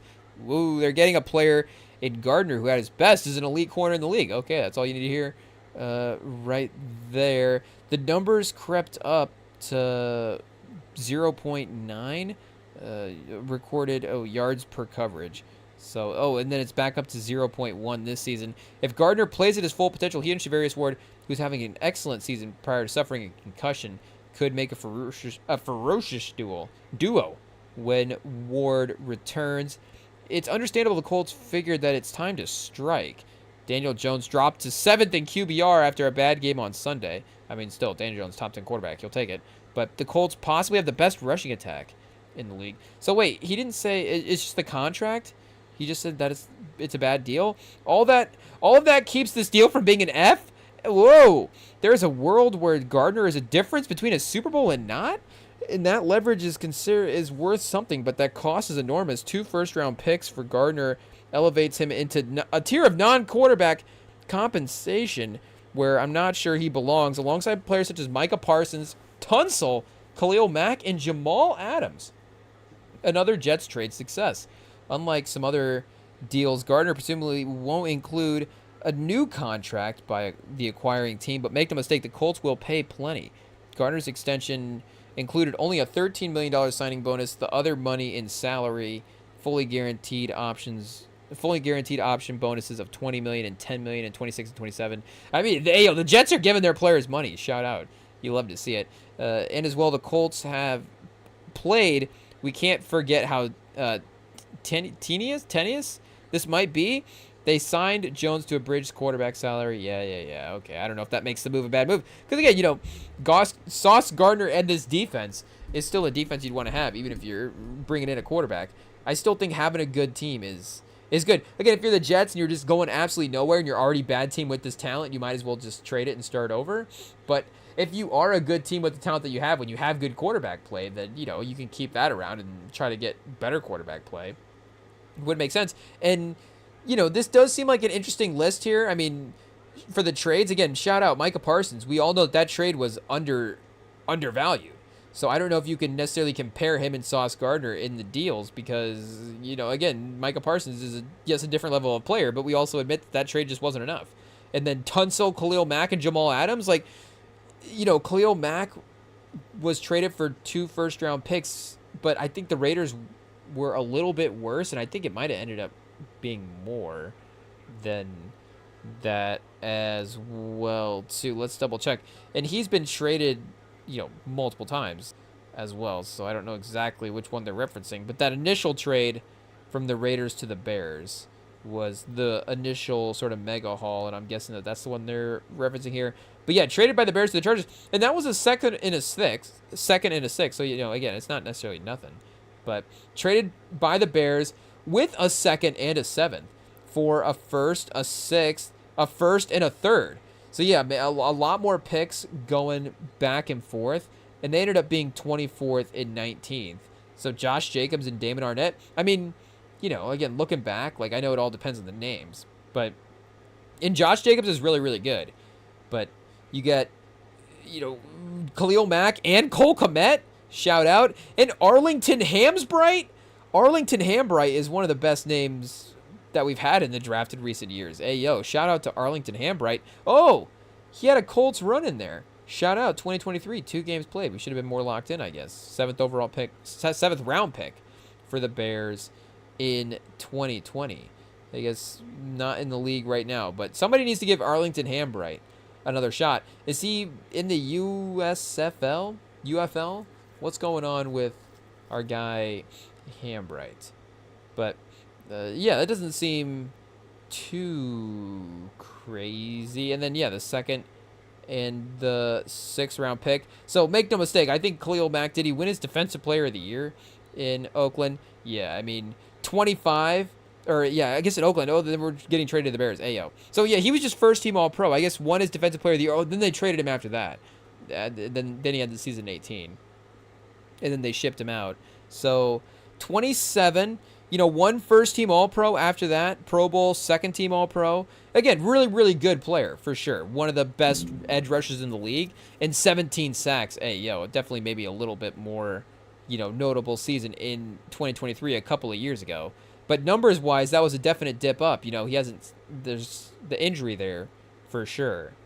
But, Sauce Gardner could play a little bit better than Khalil Mack. And even if he does, again, I think the trade value is similar. Again, same with Tunsil as well, too. So I, didn't read that list of names and thought that we necessarily overpaid compared to some of those guys as well. And I think the Tunsil haul, maybe going the other way as well, too, was kind of a lot that the Texans gave up for him as well. Again, highly valued, fell in the draft, obviously, due to weird circumstances.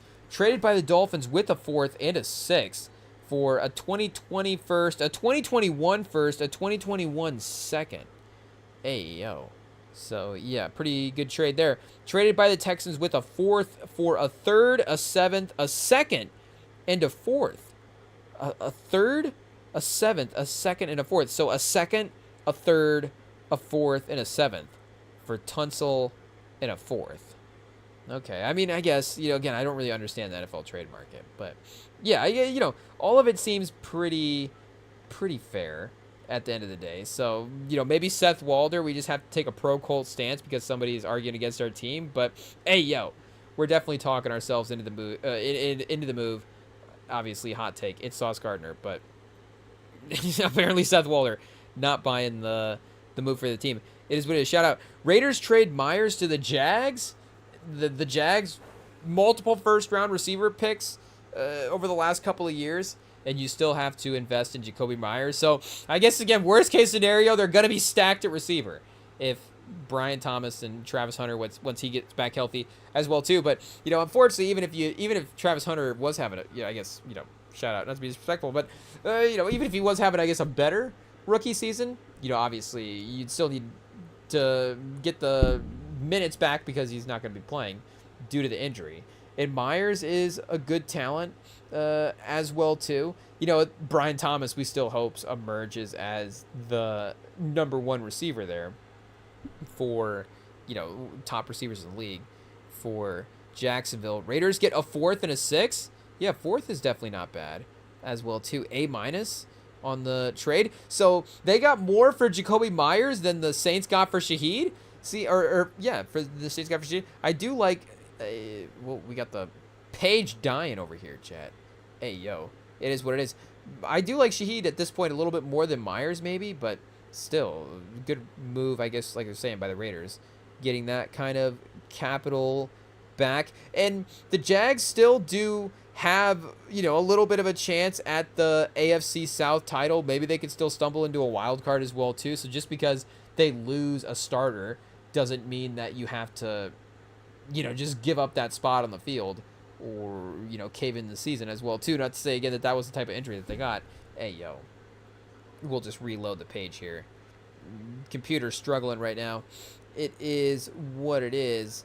But, Myers as a veteran with the sort of inconsistency of Geno Smith, not to say again, Trevor Lawrence, sort of the model of consistency. Oh, chat, that's right. We got a ranking, a college football playoff ranking. Shout out. We'll have to go look at that in a minute here as well too. There was still more trade deadline moves to look at those. So, trade deadline, I guess, more interesting than college football playoff. Then the first, ranking of the college football playoff that means nothing. Do we have to go back and pull up the college football ranking from last year as well too? Which in some ways does make it fun. It's not like, oh, now we got the ranking revealed. We know what it's going to be, and now we don't have to watch the rest of the season.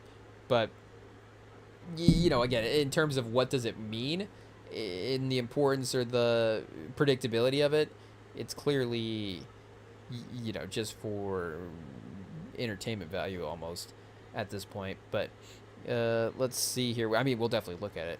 Make no mistake. Pause. Oh, chat. And of course, it's not going to load the deals that we need to see as well too. I mean, I guess we could pull it up on our phone, but of course, the follow along aspect would get lost there as well too.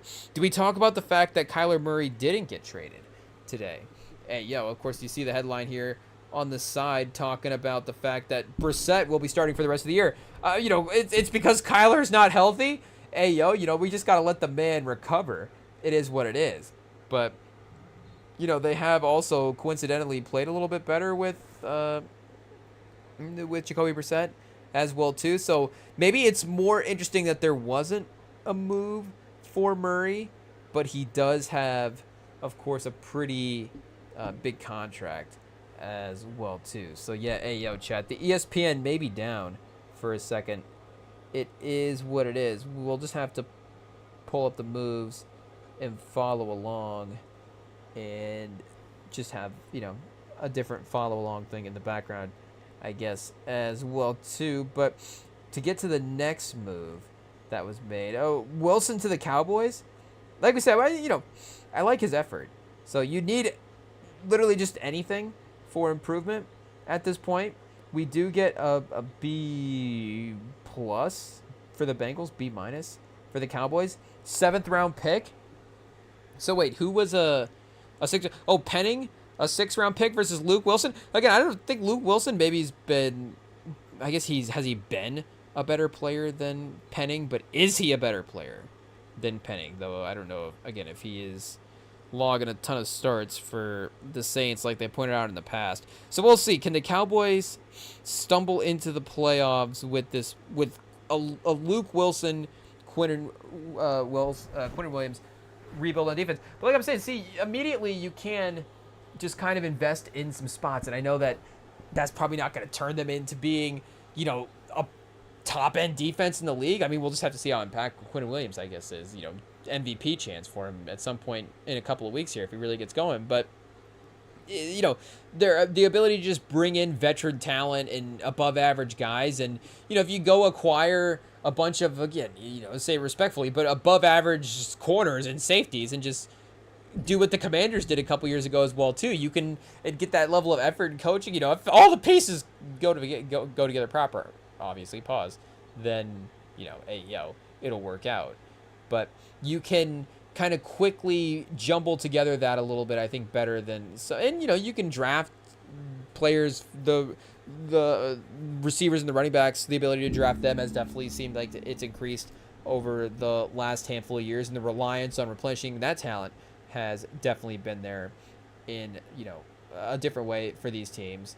But we'll see. Maybe it'll be if it's the 25th best defense in the league, we'll see what that does for the offense at this point. Again, with the way it's played over the last couple of weeks, unfortunately, it started to take a little bit of a turn the other direction. But it's also just it's got to be borderline historically bad at this point. I haven't looked to see historical comparison where we're at with it, but it's been near the worst in the league. And the way that Brissett and Brissett was moving the ball a little bit on the Colts defense. So that was maybe the moment where you're like, okay, do we need to trade for Sauce Gardner? Like, we can't let Brissett go up and down the field like this. But now we also, Cowboys as well too. So, they have had a crazy list of guys have major performances against them. The Cowboys, like, high scoring against them, all fantasy team, Brissett, Rico Dowdle, it's a real lineup of major guys this year. But Luke Wilson is at least some kind of upgrade for the Cowboys defense. Not bad. Bengals, I guess, 7th round pick, starting the rebuild. We'll see what happens with, I guess, they get Joe Burrow back at some point this year. But Titans trade Titans trade Jerrymon Jones to the Ravens. That's kind of a big move. A conditional 2026 5th round pick. I feel like Jerrymon Jones is having a good year. When the Ravens traded Odafe Owe for Gilliam, I thought it was a fine move. Owe was losing out some snaps. Gilliam helped upgrade another area of need for the defense. Yada, yada, yada. Yeah, they have Mike Green, the rookie, who we do like. Seth Walder, skeptical when the Titans signed Jones. 1 year, $8.5 million deal. So it is a, half a season rental for them to just try to stock up and win out for them making it in the playoffs. But again, he does upgrade their defense. So they do re-sign him to like some kind of little 2-year situation after this. That would not be bad. I know Matabuke and stuff, they have talent there if they are able to, get healthy and get back together. But he, is having a good year, like we're saying. And I know we want to see Simmons get traded off of this team, but a conditional 5th round pick is weird as well too. It feels like you could have just gotten a 5th round pick for him. It's gotta be whether or not they re-sign him. If they re-sign him, or if they make the playoffs or something like that, or something super crazy, then they will be able to cash in on that. I guess, I don't know if we have to necessarily look in to see if it's too important right now what it is. But Jalen Phillips was the guy that the Eagles got from the Dolphins. Of course it was, chat. We should have just figured, who was the most valuable trade asset on the team. And they got him for a 3rd round pick. Now, we do love Jalen Williams. So part of me wants to zag and just be like, okay, at some point, do we have to give every Howie Roseman move an A? Like, it is the comparative value of it as well, too, where, again, you're giving up a 3rd round pick to bring in Jalen Williams as a rotational piece to a pass rushing system. You're not necessarily giving up multiple 1st round picks and cashing in the future that he's going to be the main piece of a defensive line going forward. So, while he was maybe drafted a little bit closer to that at one point, again, it's like, okay, you're giving up a 3rd round pick on a swing. And then we do like the fact that, yes, he does have the talent to still, achieve a couple more levels of play as a player as well, too. But, yeah, that front for the Dolphins was like, one of the only good personnel units that they had at this point. So, they didn't find, I guess, places for like Bradley Chubb and stuff like that as well too. They have Judon. Judon's on the Dolphins. I guess Chop Robinson was a guy they drafted a couple of years ago, and Kenneth Grant as well too. We still like him there. Jordan Phillips has been playing well. So yeah, Chubb would have been the other one this year. I guess 29. You can still get good years out of him for sure. Where do they have him on the PFF right now? 86, chat. Maybe teams not lining up, on the market. But still, a little 4th, 5th round, 5th round pick, a 6th? You're getting a 6th round pick for Bradley Chubb. And then, I guess, but if he's not that free agency scenario, then maybe, you just get a 6th round pick for him next year. Or whenever he is a free agent. But, yeah, here, we'll see what that, I guess, entirety of the Eagles' pass rush looks like now, because it also has been, a little bit of a step back year, of course, as you would expect, them losing all the talent that they have, and the talent that they do have, it hasn't been as consistent as the guys they had before with Jalen Carter and Jordan Davis and stuff compared to, like we're saying, Fletcher Cox and Brandon Graham and those guys. But, again, you add Phillips into the mix here with Carter. Yeah, Byron Young, I guess Dean and Bond for the linebackers. Yeah, so Nolan Smith, Uche as well too, and Hunt's been pretty good for him this year as a rookie. I guess or second year guy maybe. They only have him graded out as 84th, but he's a little bit more of a specialist, and I feel like he makes impact plays from time to time. But Phillips will be able, I think, to get like real starter minutes for him as well too. Like again, they actually kind of need him. 3rd round pick, in this trade market is decent value as well too. So yeah, Mbuka, like we liked him in the draft. I still think that PFF. We only like the grades when it proves our point, but Mbuka and him playing up a little bit as well too, and his ability with just maybe not the most perfect safety, but I do think that he could just be a really good starter there for a lot of years. So to, like we're saying, get Phillips just in general, another one of those guys that would have been really high on our watch list as well. And just for him to get healthy and remotivated could potentially be all you need as well, which is another thing that, seems to, Howie Roseman seems to find these guys, the perfect evaluation at that time in their career where, the teams have started to turn on them because it's like, okay, well, yeah, maybe they, are not playing as well, but also are they, as motivated to play as well too. And yeah, losing Josh Sweat in free agency, was really good for him last year.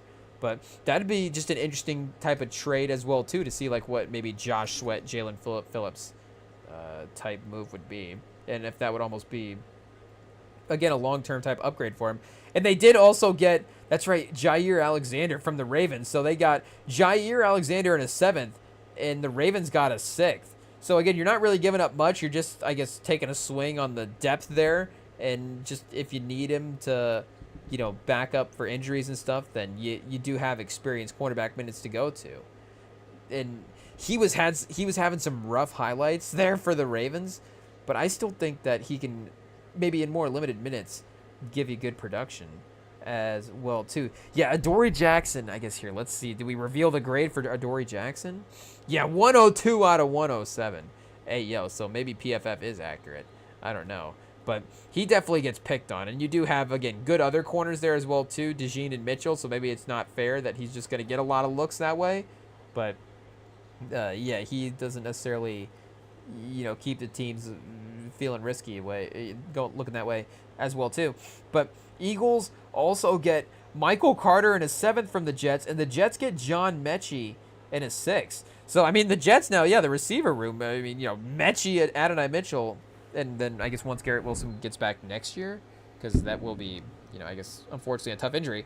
But yeah, Carter, kind of forgotten about there in the Jets running back room. Braylon Allen, Breece Hall kind of reemerging as the number 1 guy this year. And obviously you have Saquon. But, the Jets have been loaded up at running back as well, too, because they also traded for Tank Bigsby this year. So, they're just never against acquiring talent, I guess. And, what do you use the draft picks for? If you're just going to trade for a guy that you like, you might as well. But, yeah, in Shipley, so, I mean, Chad, hey, yo, they could have already had a case, but is this the best running back room in the league? And I know Barkley hasn't been, the best running back in the league this year. 40 out of 52, so a positive grade, but, surprisingly low there. 12 running backs worse than Barkley on the PFF grade is kind of crazy. Hey, yo, bottom quarter of the league for that running back spot. But him, Will Shipley, Tank Bigsby, A.J. Dillon, and now Michael Carter. Hey, yo. And Ben Van Sumeren at the, I guess, on IR right now. Or no, wait a second. Who's on IR? We got to see here. Yeah, Van Sumeren is on IR. So no fullback at the moment. But that is a pretty decent room. So maybe it is a little bit more of a, again, in name value, ideal room. Because A.J. Dillon, I don't feel like he's really even gotten snaps this year. Yeah, so I don't know if there's an injury thing. Or, again, he's just not even making the rotation at this point. Will Shipley's been decent. But, yeah, I guess he hasn't really, managed to really step up and be like, we have to get Will Shipley in the mix as a number 2 running back. And in some ways, I guess so is Tank Bigsby, though. I feel like he has had some good runs. Whoa, they graded out as 92. Hey, yo. There's special teams plays in here for Tank Bigsby? Shout out. maybe a couple tush pushes for Tank Bigsby that we didn't see. But A.J. Brown stays on the team, so, all the complaining, I guess, decided to stick around, see what happens this year. And, Michael Carter, I guess he might take away some of those plays because, make no mistake, Jalen Hurts definitely been looking at the running backs, definitely been checking down a little bit this year. Dallas Goedert's had some big fantasy games. So, Michael Carter can help in that way as well, too. He's a good pass-catching tight end that brings that type of versatility. But did they waive him, Chad? Hey, I don't know why we're not seeing his name pop up here. So maybe they cut Michael Carter. We're not exactly sure. They just really needed that 7th round pick. Imagine you trade John Mechie in a 6th for Michael Carter in a 7th, and then cut Michael Carter. Howie Roseman. Actually, a confusing move would be weird, but maybe over the cap stuff. What's going on here? Carter's contract runs through 2027, and he's due $10 million in cash each of the next 2 years. So he did sign a little bit of a deal. He has $1.4 million fully guaranteed. Oh, at that price, the Eagles might not keep Carter long term. It likely depends on the rest of the season. Okay, shout out. We'll see what happens there. But the Patriots trade Duggar to the Steelers. A Duggar and a 7th for a 6th. He hasn't been the same player over the last couple of years. But again, he's still a name that we really like. So that is what happens at these trade deadlines, obviously, when you start throwing around 6th and 7th round picks and just go, oh, we need help. We need talent. Who's a guy that we liked at one point? Kyle Duggar? Screw it. We'll take a swing. So I like it. Shout out. I would definitely be like, we'll still buy some Kyle Duggar stock and see what happens here. Would we rather have Kyle Duggar in this trade or Sauce Gardner in the trade that we made? That is one of those, fair trade value questions to ask. And I guess we would still rather have Sauce Gardner. Shout out. So that move, I guess, proves out in that way. But, this is a good swing, like we're saying, depth. And with the way that they played on Sunday, at the end of the day, it is a lot of that motivation. And I think just the fact that the Steelers defense is a little bit of a veteran at this point, they kind of want to stumble into the playoffs and then, for them, ideally lock in around that time, though we haven't necessarily seen it over the last couple of years. But maybe that could be the route that they look to take there. But, hey, chat, we've got some of the fourth quarter action winding down for the late window here. We've got, we did it again, chat. It is what it is. It's because I'm thinking about the late window approaching as well, too. So, sometimes you get to saying, what you're thinking, a couple steps ahead. But, we've got the early window, fourth quarter for the early window starting to wind down here. Warriors Suns tipping off. Suns off a, dramatic win over San Antonio over the weekend. Hey, not going to talk about that. Waiting for Thunder's Clippers, I guess, to start up next. A long fourth quarter here as Orlando refuses to score 79 points as we start the fourth quarter. So there is a world where they're at 79 points for the game, honestly. But, hey, and that is, well, I guess, do we go to break real quick? We'll go to break, and then we'll save the Magic coach rant for the other side of the break. Shout out. We like their coach, but, the record, some of the stats, not looking too great. Not looking too great. Maybe we like him as the next coach of the whatever. Maybe the Orlando Magic coach thing. We'll have to see. But the Bane, they also, I think he had like a flagrant earlier as well too. So they might have chucked him out of the game. Shout out. We saw him walking off. But we've got a minute 45 left in this Charlotte Pelicans game. Maybe we can't go to break. We have to clutch time here. See what's going on. Bridges with Alvarado guarding him. Oh, he's gonna just shoot a 3. Right off the front of the rim, Chad. Hey, you don't even try to take him off. Don't even get a body on Alvarado. Pause. Hey, you got a forward here. And then Bridges is going to guard him on the other side. Is this man, Chad? Zone? What happened? They switched him on the zone? I think they just got Bridges on Alvarado. It is what it is. We got Knuppel on Murphy. So Knuppel's defense as well, too. I'm not going to lie, We definitely stereotyped Knuppel into a little bit of that Kennard role. And the thing about Kennard is he definitely, shout out to Kennard, but he definitely was a little bit of an off-ball scorer, even at his best at Duke. Like, that senior season when he was going for 20-plus a game and he was creating for himself a little bit more, again, he was a really, veteran scorer at that point in college, really crafty, knew how to get to sort of that free throw line area and was really efficient from there. but it wasn't necessarily like, okay, this is going to be his NBA bag. I guess, yeah, sure, he could have been really elite at that and been an all-star or whatever, but, you were still looking at him thinking that was going to be, an off-ball scorer, floor spacer type of guy who maybe second units is creating a little bit more as well, too. Though we did kind of like Kennard in the draft as well. I'm not saying we didn't like Kennard in the draft, but maybe we've got scars, Chad. I don't know what it is, but or a guy like Doug McDermott as well too. Hey, I don't know. Again, there's a type, but he was also creating a little bit more offense, but then he had the defensive stuff that would go with it, where you're like, okay, is he going to be a two-way player in the next level? So I was just thinking, Con Knuppel, hey, we stereotyped him. I was like, I don't know if he's going to be able to play the defense, but at least in this Pelicans game, they got him matching up on other guys besides, better matchups than Miles Bridges. So I don't know, Miles Bridges has made all-team defense over the course of his career, but still, says something there. So, shout out to the nip slip himself, chat. Con Knuppel. That's got to be the nickname, right? I feel like, you could definitely DM us at RemingTonm on Instagram.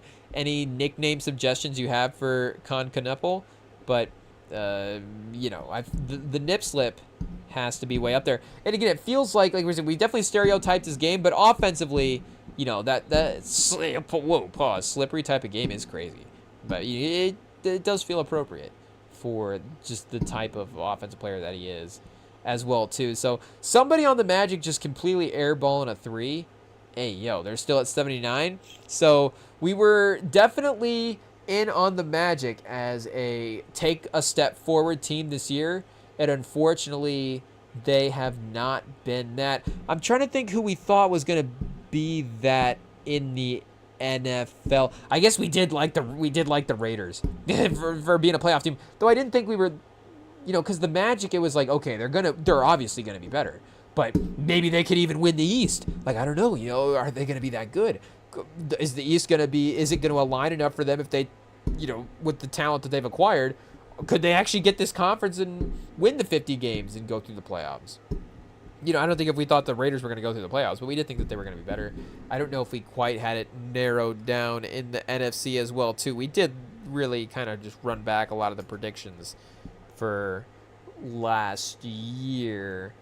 But, having... It's not like we had a team with a lot of, young talent making a big trade. You could say Chicago with Caleb Williams. They kind of... I guess, Green Bay would have been the talent with the young trade. So could Green Bay have been the Orlando? But on the other hand as well, too, again, going back to Micah Parsons, and with all due respect to Desmond Bane, he's not Micah Parsons. So that trade feels like it should kind of elevate you into a different level, where it's like this Desmond Bane trade, it definitely could, and it may, but it's not a lock to necessarily do that. And again, I guess maybe that's us saying it now as well, too, with them having the start to the season. Because there is that, there's the flip side of that coin, where, you're bringing in Desmond Bane as the fourth, ideally the fourth best guy on the roster, versus Parsons is that franchise type player, different types of responsibilities, which says, different, maybe rosters in theory in a little bit of a different spot. But again, the Packers, I think, could be a pretty similar, and they definitely haven't taken necessarily the step back as well, too, though, this week against the Panthers maybe says a little bit differently, but the Panthers are, like we're saying, a good team, sort of not, they're not a bad team. That's maybe the better way to phrase it. The Panthers are not a bad team. So I don't know if it's a disaster loss for the Packers there, but, definitely a slower start than maybe we thought, with them being more in the Super Bowl contending range. So Franz, in transition, taking it to the basket, 81-103. With 9:43 left in the fourth. Oh, man. Hey, I don't know, maybe, can we say attacking the basket more? Going more 2 for 3 in 2025? I don't even know if that's a proper way to say it. But, with the way that they were shooting threes as well, too. 23s in the first half is not nothing. And they definitely needed to be more of a three-point shooting team. But I think, again, bringing in Bane, it was more like, do you have a three-point shooting element now on the team? And not to say that, again, they didn't have any three-point shooting, but it was pretty close to not having any three-point shooting. And some of that is Franz as well, too, maybe not quite having the percentages that we want him to have. just ideally labeling him AO, like, pause, like a 3-and-D type player. But, I don't know if just because you bring in Bane, now everybody on the team has to be jacking up threes, and, they have to be in, like, that Boston Celtics Joe Mazzulla play style. And again, with the way that they were offensively, maybe that kind of speaks to, because I guess, since we're not going to break right now, we'll wait till this fourth quarter is done for this Pelicans Hornets game. We got to get the drama live chat. Pause. But with the coach, the unfortunate thing that he doesn't really have on his resume is, the good offenses, I guess, just to put it simply. But, this team has struggled in that aspect in the past, and the fact that you bring in offensive talent now, in the offseason, and not only have you not taken any major steps forward in that way, but defensively, you're not really better there as well, too. And again, in fairness to him, Bane is not necessarily a guy that you would label a defensive player. But you're not better in that aspect where that was your identity last year as a team and felt like a really, reliable identity to build on as a foundation going forward. But both of those things have taken a step back. And like we're saying, he doesn't have the good seasons to be like, well, this is what it could be under Mosley as well, too, here. Let's look up his ranks as a coach. 2022 to 2026, so, it's not nothing, but still, only a couple of, I guess, 4 full seasons at this point, but, that first season's like a real rebuild season there. Got to really give him some leeway. So, 22, 34, 47, and then 41 wins. So, 47 in 2023. So, he is 43% over his career, but I guess we go last 4 years. We take out that first year, he may be a little bit higher in the 40s at that point. Chet, they won 47 games in 2023. Shout out. Was that rookie Paolo? Yeah, it was. 22 a game, All-Star that year. Best peak Paolo, chat, pause. Who would have guessed?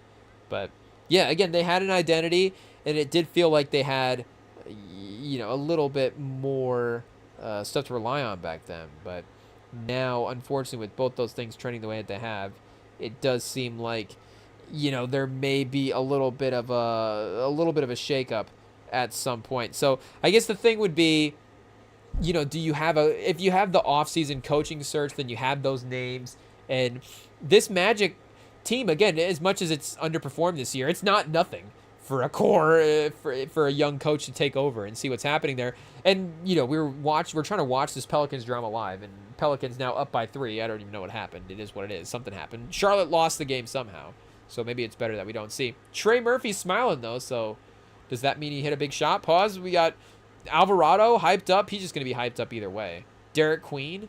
Derek Queen's box score. Derek Queen definitely, top of our list for guys that we hope have good seasons, just in terms of, and it's not even, does Derek Queen have to be like an all-time player? Because, I mean, make no mistake, like, even if Derek Queen's like okay, he's still going to get criticized for the fact that he got, traded for the pick value that he did. But, if he's a good player, it's like, okay, again, they were not wrong in taking him, I guess. They get the win, 116 to 112. I guess watch these finals. Con Knuppel not going to get a 4-point play. Oh, he almost got that 3-pointer to go, though. It just rattled out. So I guess if Alvarado did foul him there, maybe. But Pelicans, they do escape with the win. Is that the first win of the year? Oh, at home versus Charlotte would make sense. I think we could have maybe seen that one on the schedule as a possibility. But shout out, it had to happen sooner or later. So they are now 1-6 on the year. Is there any winless teams left in the NBA? Oh, Brooklyn. I was going to say, there's one that I'm forgetting. That's obvious. And Brooklyn, not only are they 0-7, they went into the who am I forgetting territory. It's like I can't even recall what team is playing. What team did that thing with the guys that are who are they? And it's like, oh man, shout out. I know we were looking at their roster the other day. And again, I want to be counter to all of the all the negativity out there where people are, oh, the Nets are the worst team in NBA history. It's like, well, the worst team in NBA history, like, well, give them a break. But, it's tough. And again, it is like what's fair to say as well too, because to me the worst, and I get, again, it depends on the rankings. If we're going on the record, if we're going, basketball talent, peak of their powers, however we rank it. But to me, there has to be an expectations thing on top of being the worst team all time. Not to say that, again, that would lean itself to being the worst team, because there is a talent that goes with expectation. But, if you're, and again, I say this respectfully, but if you're a team of maybe more G League type players, is it fair to say that is, and again, hey, this is like a bit, but is it fair to say that it's the worst team of all time if it's not an NBA team? Again, it's like, what's fair here? Like, are we throwing that lineup out there because we actually think that, again, it's going to compete on an NBA? And again, I'm not trying to just sit here and just, pull a Seth Walder on the, pause on the Brooklyn Nets. But, or like that team where Sam Hinkie's just like intentionally tanking. Like, yeah, okay, I guess it is the worst NBA team of all time, but it's also like, okay, you're intentionally throwing out your backups. Like, it doesn't even count at that point. Like, what team actually tried to build a good team and then was just absolutely terrible? Like, that's the team that's actually the worst. Which Clippers team in NBA history is actually the worst team of all time? So I don't know if we can actually, worst NBA team ever and see what pops up here. And I don't even know if they were, what was the score of their game here? Were they, they were just 0-7. They weren't even playing tonight.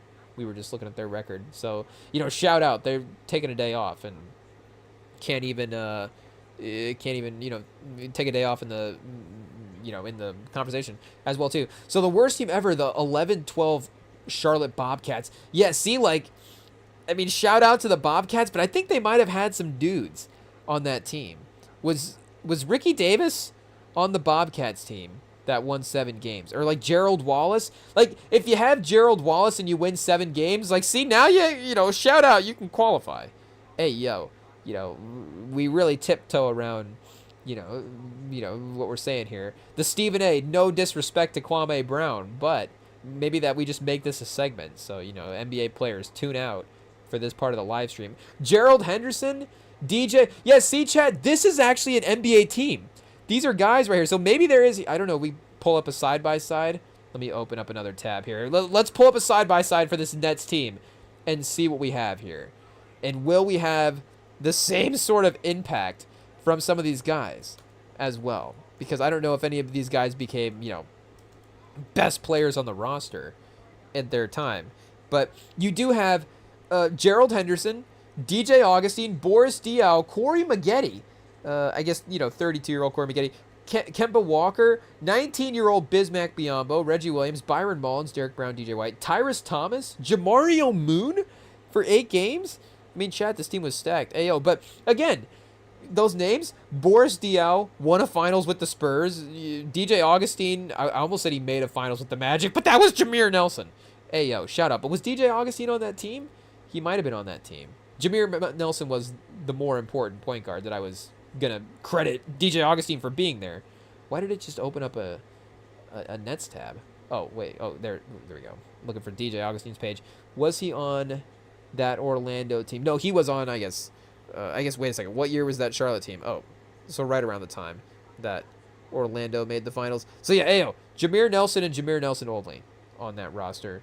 Not DJ Augustine. But, again, would be considered like a good rotation guy. Is not, again, going to be the 3rd best player on a team that makes an Eastern Conference Finals, but could be the 6th man on a feisty playoff team, 7th man. Gerald Henderson, again, was his dad the important rotation? So maybe, there's almost correlations here. DJ Augustine gets confused for Jameer Nelson, and he was good, and Gerald Henderson's dad was good. So, this Nets team, or this Hornets team, again, maybe not quite. 15 a game. Yeah, he was only on Charlotte. I guess, Charlotte legend. Shout out. 4 playoff games in 13-14. But, career 44% from the field. So, a rotation guy, I think you could say fair. And, what if Gerald Henderson was on a good team as well? But Kemba Walker, his rookie year, he would go on to make 3rd-team All-NBA. Corey Maggette was good. So, again, it's all about the timing of these guys in their careers. But again, this is actually, it actually has the record as well too, but this is fair. This is actually totally fair. And, I think all these guys made, not all of them maybe, but a lot of them made up for it in some ways. 15-16 Philly. The 15-16 Lakers, I think that would have been, no, Kobe's last year would have been 14-15. So this is going to be 2016 Lakers. Because that would have been that first, no, this would have been, because the Warriors 73 wins would have been that final night as well. I was trying to think the year that they won that first finals, but no, it was the year they won 73 games. Then you had them going for 73 and Kobe on the same night. So they won 17 games, I guess. I don't know if they would go in necessarily top 10 worst. But again, you actually have dudes on this team. You've got Jordan Clarkson, Lou Williams, 37-year-old Kobe Bryant, rest in peace, shout out. Julius Randle, D'Angelo Russell, Roy Hibbert. So, I mean, again, 29-year-old Roy Hibbert at 5 a game, you hate to say it. And Larry Nance at 23 maybe should have gotten more minutes. Nick Young, could still play at 30 maybe. Shout out. Hey, internet's just going to be struggling all night, chat. It is what it is. Paige doesn't even want to try. Here, we'll exit this page real quick. I think we've got too many basketball reference tabs open. We've shut down the computer. Oh, it is what it is, chat. We've lost the Google for a second here. We'll just have to let it reload. Are we going to have to open a new Google window? That might not be the worst idea in the world. Because make no mistake, you can see all the tabs we have open in this Google window. And if you guys... Well, I guess you can't. We got to cut off on the screen. Here, wait. If we do the little hover over, I think maybe... You guys can see the tabs that are starting to pile up here. And make no mistake, this isn't the only Google window we have open. Several windows. I don't know. Maybe a couple of these incognito tabs. What sites are open, chat? I don't know if they're slowing down the live stream or not. But I guess, yeah. So, again, I think just straight up in a game, we would definitely pick the 17 win, 15-16 Lakers over the, however many win 25-26 Brooklyn Nets. So, again, that just goes to show probably the win total that they're headed for this year. But here, let's go once again, not to call out these guys by name. Parents of the 2025-2026 Brooklyn Nets, shout out. We appreciate you for listening, but you may have to hit the mute. Or, don't. Obviously, your kids in the NBA, kids living the dream. Maybe 0-7's not, obviously the best version of the NBA dream, but, we're chilling. We're chilling. The only place you can go here is up, chat. Pause. It's fine. So I guess Michael Porter Jr. is a guy. If we were going, hey, guys that have been on title teams and impacting rosters and stuff. Make no mistake. There was some fourth quarter. Do we play him here? Do we play him now? There was some definitely figuring out what to do with him in the lineup at that time. But he was still a guy that was again in the rotation. So if he's playing with Jokic, he can win a finals. Shout out. So how many of the guys in the Brooklyn Nets that they're playing with Jokic could win a finals? Cam Thomas, Claxton, Terrence Mann, Clowney, Tyrese Martin, Igor Denham. Honestly, with as good as Jokic is, and again, we're saying playing with Jokic, like could they be the 8th man on the roster?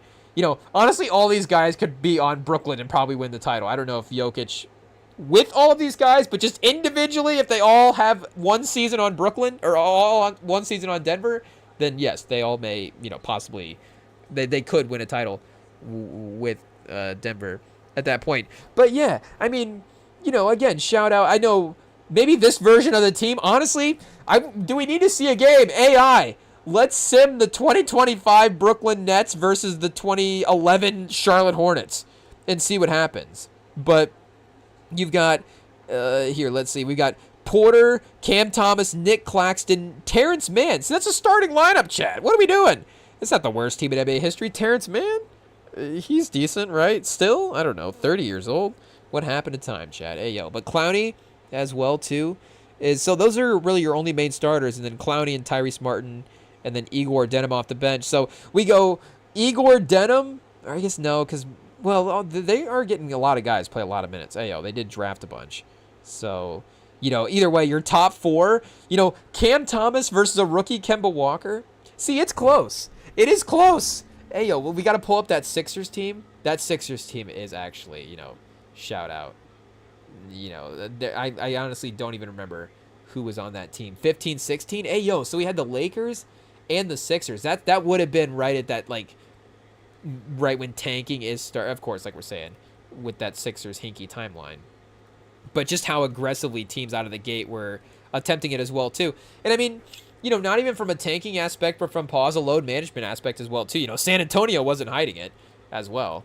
And not to say that guys aren't necessarily hiding it as well. It's so common now that it's not even you have to hide it. It's just something that happens. It's like, oh well, I guess tonight's the load. That's crazy. But tonight's the night that this guy's resting. It is what it is. But Chad Ish Smith is legend. Chad Jahlil Okafor, Nerlens Noel, Covington, Hollis Thompson. Wait, is this the team that won 10 games? Okay, it is. Wait, did they have like a 9-win season in here? They might have. This was a tough stretch. 18 wins in 14-15. No, so yeah, 7, Chad. Hey, yo. That might have been we had to go back. Strike? No, that wasn't a strike. 11? 12? Maybe? Something? I don't know. But, yeah, 7 is brutal. But 10-72. The anti-Bulls, Chad, anti-MJ is crazy. Ish Smith! The anti-MJ. MJ leads the 72-10 Bulls. Ish Smith leads the 10-72 Philadelphia 76ers.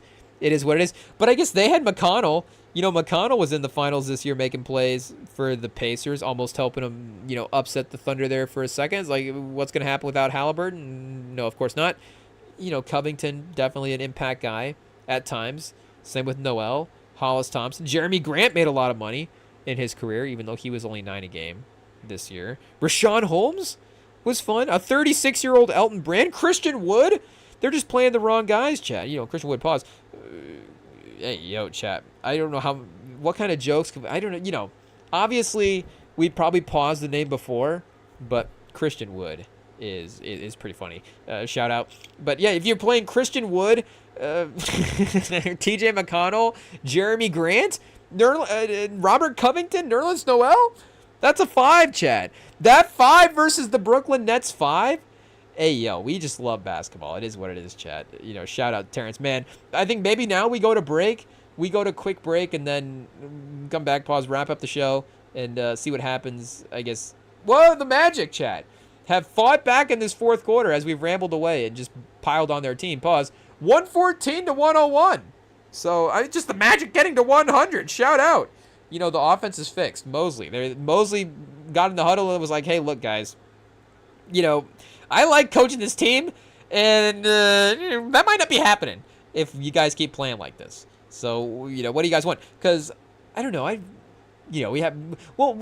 need to recommit to the hoops hype and the blogs, but it's not like there's been obvious reports at this point where in the mainstream we're talking about the Magic, like, player-only meetings and stuff at this, to where they maybe mutiny on the Magic. I don't think that's what's been happening at this point. So there still might be a commitment to performing for their coach if it's like, oh yeah, actually, yes, that stuff is stuff that you think about, but also does it happen to us? Is our coach going to get fired? Oh yeah, we didn't realize we were playing like that. So again, I guess I don't know if that's what was said, but we'll see what happens here. A little less than 5 minutes left, fourth quarter. I guess we got to switch this Hornets Pelicans post-game show off as well too, though. Shout out Wes Johnson on the post-game show for the Pelicans. Hey, yo, love to see it. But yeah, we'll be right back, chat, right after this.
Oh, there we are. We are back, chat. Hey, yo. A microphone glitch this late into the pod feels like, we made it maybe a record-breaking amount of time this time. But, hey, yo, chat, I'm a terrible person. Twice in a row, we have Miss Sam trying to message us, telling us he might trying to be getting on the pod, calling in. So I'm, obviously not trying to bum you guys out by, it's like, oh, wait a second, Sam could have called in. What could have been?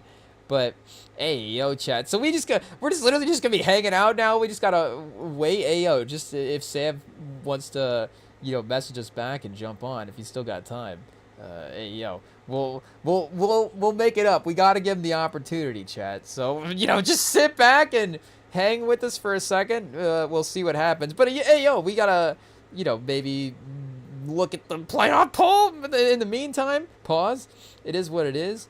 Here, we'll get this pulled up and see first time this year. I guess not first ever playoff poll. First one this year. Oh, is that it, champ? Is that the top 12? Hey, yo, shout out. Okay, let's see what we got here. Because make the mistake, it looks like the NBA games already not looking too competitive here as well. And Atlanta, they're going to close out this game against the Magic. Shout out. 109-125. So, 109, not even looking great, even if it was compared to what they had in the third quarter there for a second.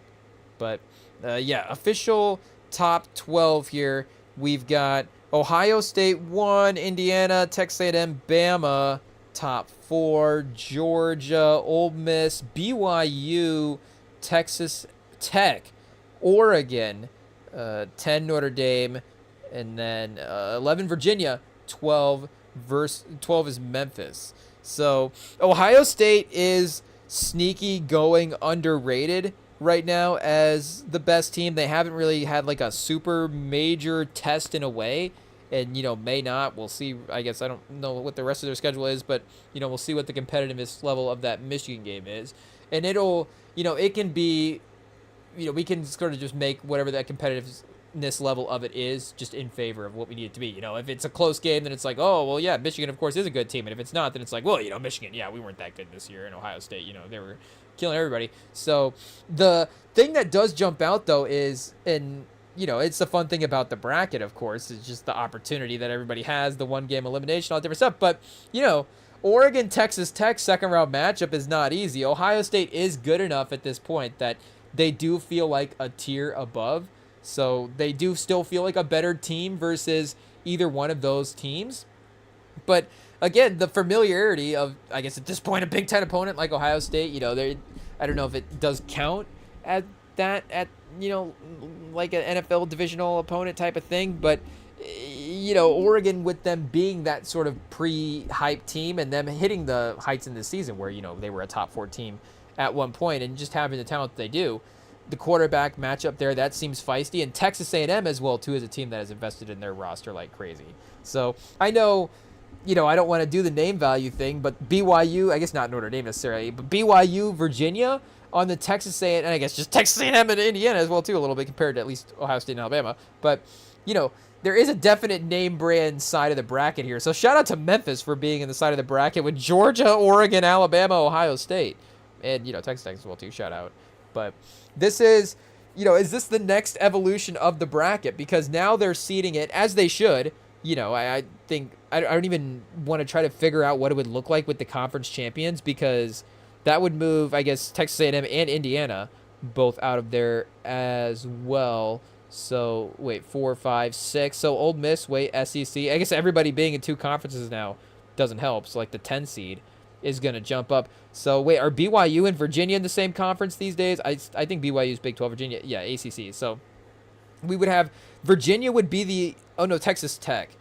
I guess BYU would then be the 7th seed. So, yeah, BYU would be the 3 seed at that point. So, it would be Ohio State, then Texas A&M as the 2 seed, then Notre Dame, and then Virginia would be your top 4 if it was by the conference sort of situation that they had in the past. So I don't even know if I'm figuring that out correctly and if it would even make sense for this year. I know maybe it worked out slightly better last year, even though it wasn't great. But yeah, it just being the top four in the top four is, I think, at least the appropriate way to do that. And NFL, or I guess not NFL, but NBA bracket, is laid out where the 1-8 matchup is going to play the 4-5. It's not reseeded. So I guess, are they reseeding it every year or every round? But maybe that would be the next evolution, would be to reseed, because again, Oregon versus Texas Tech is tough, and it's not, again, final ranking, but I don't know, Virginia. You're looking at that Virginia game, BYU Notre Dame, maybe. I don't know. You get like a pick your own opponent situation. I know that has been floated around for the NFL as well too. And I know there is a possibility that Alabama plays Memphis in this bracket if Memphis were able to win against Georgia. But it's definitely not easy as well, too. Speaking of Bama, obviously, if Bama-Georgia gets matched up there. And then Ohio State has to play Georgia potentially in the semis. So I'm not sitting here making the case for, let's give Ohio State an easier path. I'm just saying that, hey, as the number one team overall in the country, you would have to play, potentially... You're going to literally have to probably play, 2 of Oregon, Georgia, Bama. So I know Texas Tech probably beats Oregon now that we said that in this scenario. But just that case, and then, obviously a national championship game would be your easiest game, I guess, on the schedule potentially is a little weird. But, yeah, right now, this is the way we have it laid out. So, yeah, I guess Virginia, shout out. They did get that win against... They got that win against Florida State earlier on in the year. I know Florida State, dropped a couple games at this point, but I think that was one of the initial turning ones where it's like, oh, and maybe Virginia's something as well too. So at least, looking at it now, the fact that, and maybe there is a conference boost as well too, just getting into the playoff, and then you don't reseed. You don't get boosted all the way up into the top 4. You just get boosted into the playoffs. Maybe it's not necessarily just the straight up top 12 as well too. SEC would be in Bama, Georgia, Ole Miss, Texas. Last team in. First team out. Oh, wait a second. Texas A&M, sorry. First team out, Texas Longhorns. So still in the mix. Missouri, Oklahoma, Vanderbilt. Out. Oh, just out in general? Arkansas, Auburn, Florida, Kentucky, LSU, Mississippi State, South Carolina, Tennessee. So wait, I think are these all 2, maybe even 3 loss teams? Does Tennessee have 3 losses at this point? That would be, tough to obviously overcome from, and makes sense that you would be out. So last team in, Oregon, Indiana, Ohio State, Oregon. The 1-loss Ducks would be more challenging second half of the would have a more challenging second half of the season, and the committee is about to learn how good the team is. First team out, USC. So it's a little bit of a disparity there between the top and the rest, but USC is trending upward this year with their quarterback talent as well too. And Michigan's still in the mix, Iowa in the mix, and Washington still in the mix as well too. Michigan, a 13% chance to reach the playoffs. So I know that might hinge on an Ohio State potential, but definitely gonna be there as well too. And yeah, everybody else at this point out. BYU, Texas Tech from the Big 12, Utah. The number 13 Utes are in a tricky spot because, according to the article here, because their 2 losses are to 2 Big 12 teams. Ooh. The BYU, Texas, Utah still has the 3rd best chance to reach the Big 12 title game, but we need some help to get there. Cincinnati's still in the mix at this point. Iowa State, yeah, they've fallen off. Remember when Rocco Beck was going to win the Heisman? Every week I check in and they're losing. I'm like, man, thought he was going to be good. And maybe he still is. Maybe the team is just falling off around him. We'll have to, recheck that scenario. Louisville, I guess, still in the mix. A 10% chance of winning the ACC is not nothing.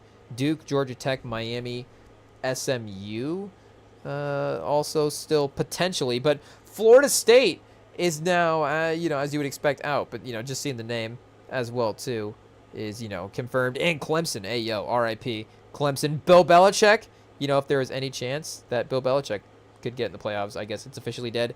Miami, only a 2% chance to reach the title game at this point, but still technically in the mix for the playoffs here, if it is, if this is correct. And then Group of 5, Memphis over USF, North Texas, James Madison, and San Diego State as the contenders at this point. So Yeah, Virginia as the ACC champ, and then BYU as the Big 12 champ, and then Texas Tech, Notre Dame. Oh, and then Memphis as the American champ, as well too. Those three getting the sort of bids, and then I guess Notre Dame would get the other. It's not automatic bid. I guess the rest of them are not automatic bids, but yeah, still, at the later half of the pause of the poll there. So wait, quarter final games was the matchups we were looking at already. So it would still be difficult to not pick the best team in the bracket and just to not say Ohio State would go back to back. That is obviously really difficult. So you're not locking that in. But it's such a tough side of the bracket. And with the way Indiana's been playing this year as well, too, this is a very interesting scenario with this path. Wait, Indiana and Ohio State, am I not recalling the game that they played? Because Indiana played Oregon, of course, and that was their impressive win of the season. So wait, does Indiana play Ohio State here? Oh, wait, we're looking at college basketball. Shout out, Bobby Knight. Hey, I don't know who, but Indiana basketball, little bit different vibe there. Okay, so yeah, 9-0, so they haven't played Ohio State. Hey, both those teams being undefeated, obviously. Third in defense, chat? Hey, well-rounded team. Shout out. The only thing holding them back at this point is the legacy of it. Hey, 56, 73, 63, 56, 55. Some crazy performances here. So, yeah, Penn State, Wisconsin, and Purdue to end the year. They should potentially cruise in those three games, if they don't have a letdown performance. So, you would have the winner of BYU Notre Dame and then the winner of Texas A&M Ole Miss. So, Marcel Reed. Hey, Herb Street, shout out Rosillo, obviously, bring the pod back this week. Herb Street on the first episode of the new Rosillo show was really praising Marcel Reed, and, makes sense, obviously. He's a very talented player. But in terms of matching up versus Indiana, that is, a better semifinal matchup than any of Ohio State, Alabama, or Georgia, I would say, just from a matchup standpoint. Maybe Marcel Reed, the quarterback talent, Georgia is not quite the same sort of overall scary roster at this point. But still, I think I'd rather face them than, the name value of those teams. So, yeah, hey, do we just bet Indiana now? I know the roster is going to, the bracket's going to change, and things, teams are going to get knocked out as well, too, which is going to move other teams, around, up by default, into different spots, pause.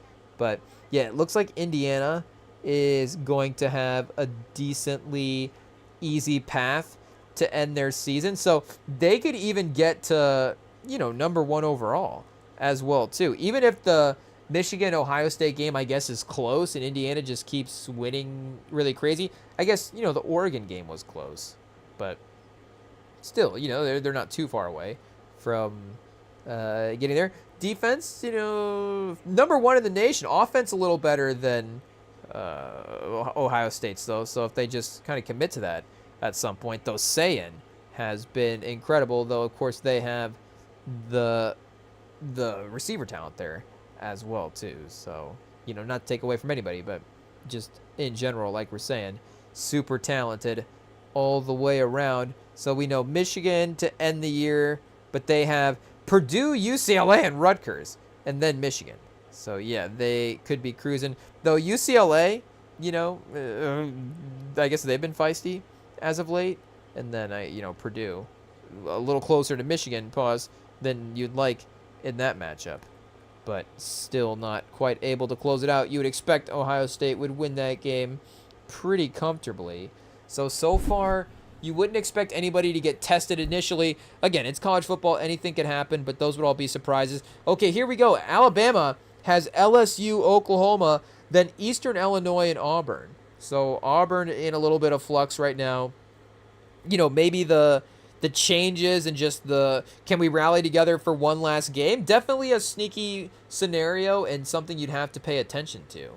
But LSU, again, maybe not great, but still a rivalry game. And then Oklahoma is two scary game potentials as well. So as much as we love Ty Simpson, that is definitely a team to keep an eye on. They only do have the one loss at this point, so they are definitely spotted a little bit of leeway. And then especially if another team, loses as well too, they could still be one of the better two-loss teams in the nation.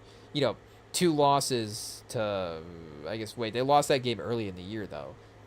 To Florida State. Yeah, that's who it was. So to Florida State and then, a good Oklahoma team. But two losses, if they do, it is an interesting sort of, that early loss does hurt. And if you value the way it looks on the record, obviously, then, it could really ding them.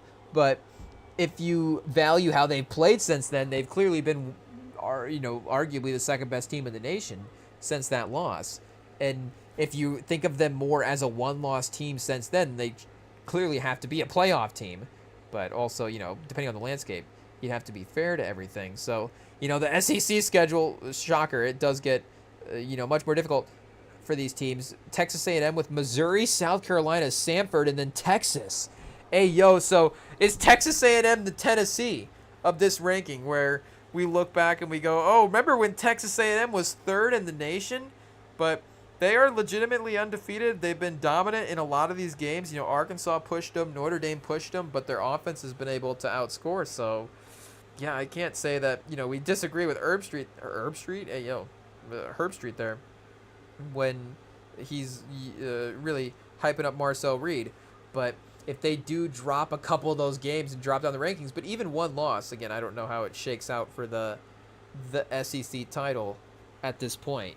But they're definitely now in lead, spot anyways, lead pole position, for who could potentially get upset there. So, wait, let's look at the Virginia BYU situation real quick and see what those teams are looking at. Because near the bottom of the rankings, of course, in this playoff poll, but would still name-wise be a little bit more of the uncertain teams. So shout out, of course, to Kalani Sitake for the program that he's been able to build at BYU and is able to, consistently get high up in the polls as well too. But you see, they were 8th and then got to, landed at 16th at the end of the year, 10th, got to 13th, 12th, unranked, and then 7th to 17th, 8th this year. So they wouldn't have necessarily have made the playoffs at the end of any of these years, even though he would have gotten them into being one of the playoff level teams at some point in the season. The simple rating systems got him at the 9th overall team on the 38th strength of schedule. Is pretty good as well too. Ooh, so that's the game this week, Chet. It's a good thing we checked the schedule. BYU, Texas Tech. Is that a playoff eliminator? Big 12 title eliminator? That's going to be a crazy matchup. Cincinnati off a win versus Utah. Upset potential. BYU going into Cincinnati. We saw, again, the upset potential of that. So another game to keep an eye on. And even Texas Tech. Who's this team? TCU. Even TCU, some sneaky upset potential as well with the way Hoover can light up a game. I guess, assuming he's still healthy. Is he playing? But BYU, Texas Tech. So both of those teams there are looking at, going to, I guess, is Texas Tech one loss? Here, we'll see. They might be undefeated as well, too. So, yeah, Texas Tech at 2 losses versus BYU at 1 loss. So, obviously, things get a lot easier if BYU wins this game. But Colorado, Arizona, West Virginia, East Carolina, Stanford, I wouldn't know. I don't know if it is the 38th best strength of schedule. Utah, Iowa State, definitely better opponents over the last couple of weeks. But definitely, like we're saying, the first true test. And then Virginia was the other team that we have to check here too as well and see. But we've got them with their loss to NC State by 4 earlier in the year, and then they've got Wake Forest, Duke, and Virginia Tech. So yeah, Virginia could definitely win the ACC at this point. I don't know who else is challenging them. I guess Miami, they had a percentage chance, but I don't know if they're looking at it right now. So it's going to be Virginia versus Georgia Tech in the ACC title game. Okay. Do we have a final top 25 we can look at here? I guess did the playoff they just released a top 12 pause. Whoa. They don't do a full 25 poll. Whoa, BYU number 1 for what? Are they just number 1 in general? Shout out, I guess. Oh, outrage. Anger index, BYU anger index. Oh, okay. So they should be higher than top 7. BYU should be in the top 4, I guess. But again, if you're BYU, I think you want to be on this side of the bracket. It's about the matchups, right? Not about the ranking. Who cares? So we'll have to see, I guess, obviously what happens over the next couple weeks. And, unfortunately, chat, we might have to see if we can actually just pay attention to our messages, get something scheduled with our guy Sam. We just get to, rambling in our own little world over here, and it is what it is. But, unfortunately, as well, too, we can only talk for so long in an evening. It is, I guess, it is what it is. Unfortunately, the voice is tapping out, Chad. I don't know if we're going to be able to, we're running out of stamina, Chad. It is what it is. We just have to say it. Pause. But, either way, I guess, a successful live stream, successful trade day for the Colts, Sauce Gardner jumping on. Chiefs, no moves. So I guess they're feeling good about their team. Pause. 3-4. They're perfect, chat. Nothing, no room for improvement. Nowhere on the roster do they need to make any changes. At 3-4, they are good to go. But, chat, we're just going to go ahead and, promise that we can get Sam on the live stream as soon as possible in the future. It is what it is, chat. Oh, man. Twice in a row is tough. It is tough. Yikes. But, I mean, chat, we're bummed out. We just want to talk to our guy Sam. Call in, see what's going on. But, we will, I guess, be back Friday. Hey, you never know. Maybe best case scenario, we'll be tuned in. Our guy joining us as well, too. But otherwise, we will be, like I said, just started scrolling Instagram, looking at this graphic full of Krispy Kreme donuts here. Which one looks better? The Biscoff cookie butter, the New York cheesecake, original glazed cream filled. Original glazed cake. Whoa. Interesting. Actually, speaking of the cake, chat, the cheesecake, not looking too bad. Though this Biscoff trend, whatever it is, I mean, shout out to Biscoff for just, taking over the game right now in the fall. It is what it is. Biscoff replacing pumpkin spice this fall? I guess I didn't think about that, but, there's no pumpkin spice donuts here on the menu. So, whatever this Biscoff trend is, I'm not necessarily saying I'm all in on it, because I guess cookie butter, that's a good, pause, a good flavor, whatever it is. But, I could get behind, pause, get behind this donut as well, too. That's crazy, Chad. Do we just end on that? Rem will get behind a donut, end quote, pause. But, he said it, you can hear it.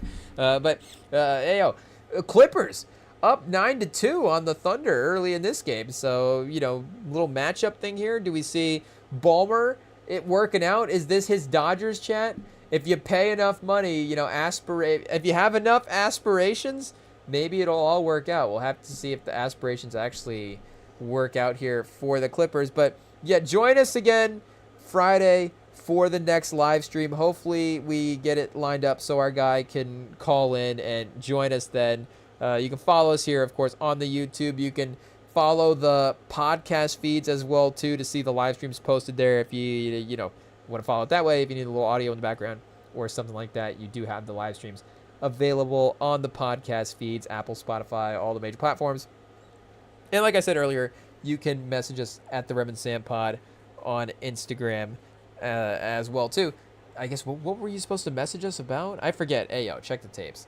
and then you'll know what Cinna's best about then. But yeah, like I said, be back Friday. We will be watching NBA, hanging out. I'm sure. I guess whatever other news stuff happens.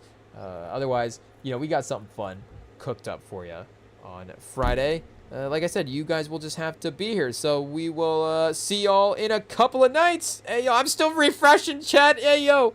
Maybe. It is what it is. I think we missed. Oh, chat. We hate to end on a bummer. Hey, yo. It is what it is. But I guess, if anything, now you just know. Hope for the next couple of live streams. We're going to get our guy Sam on and make sure that he is locked in to call in. One of these times we'll get to talk to him. But hey, yo, we'll stop rambling about it, and we'll just have to admit defeat for the evening, chat. It is what it is, and we'll be back Friday night. We'll see y'all then. Peace.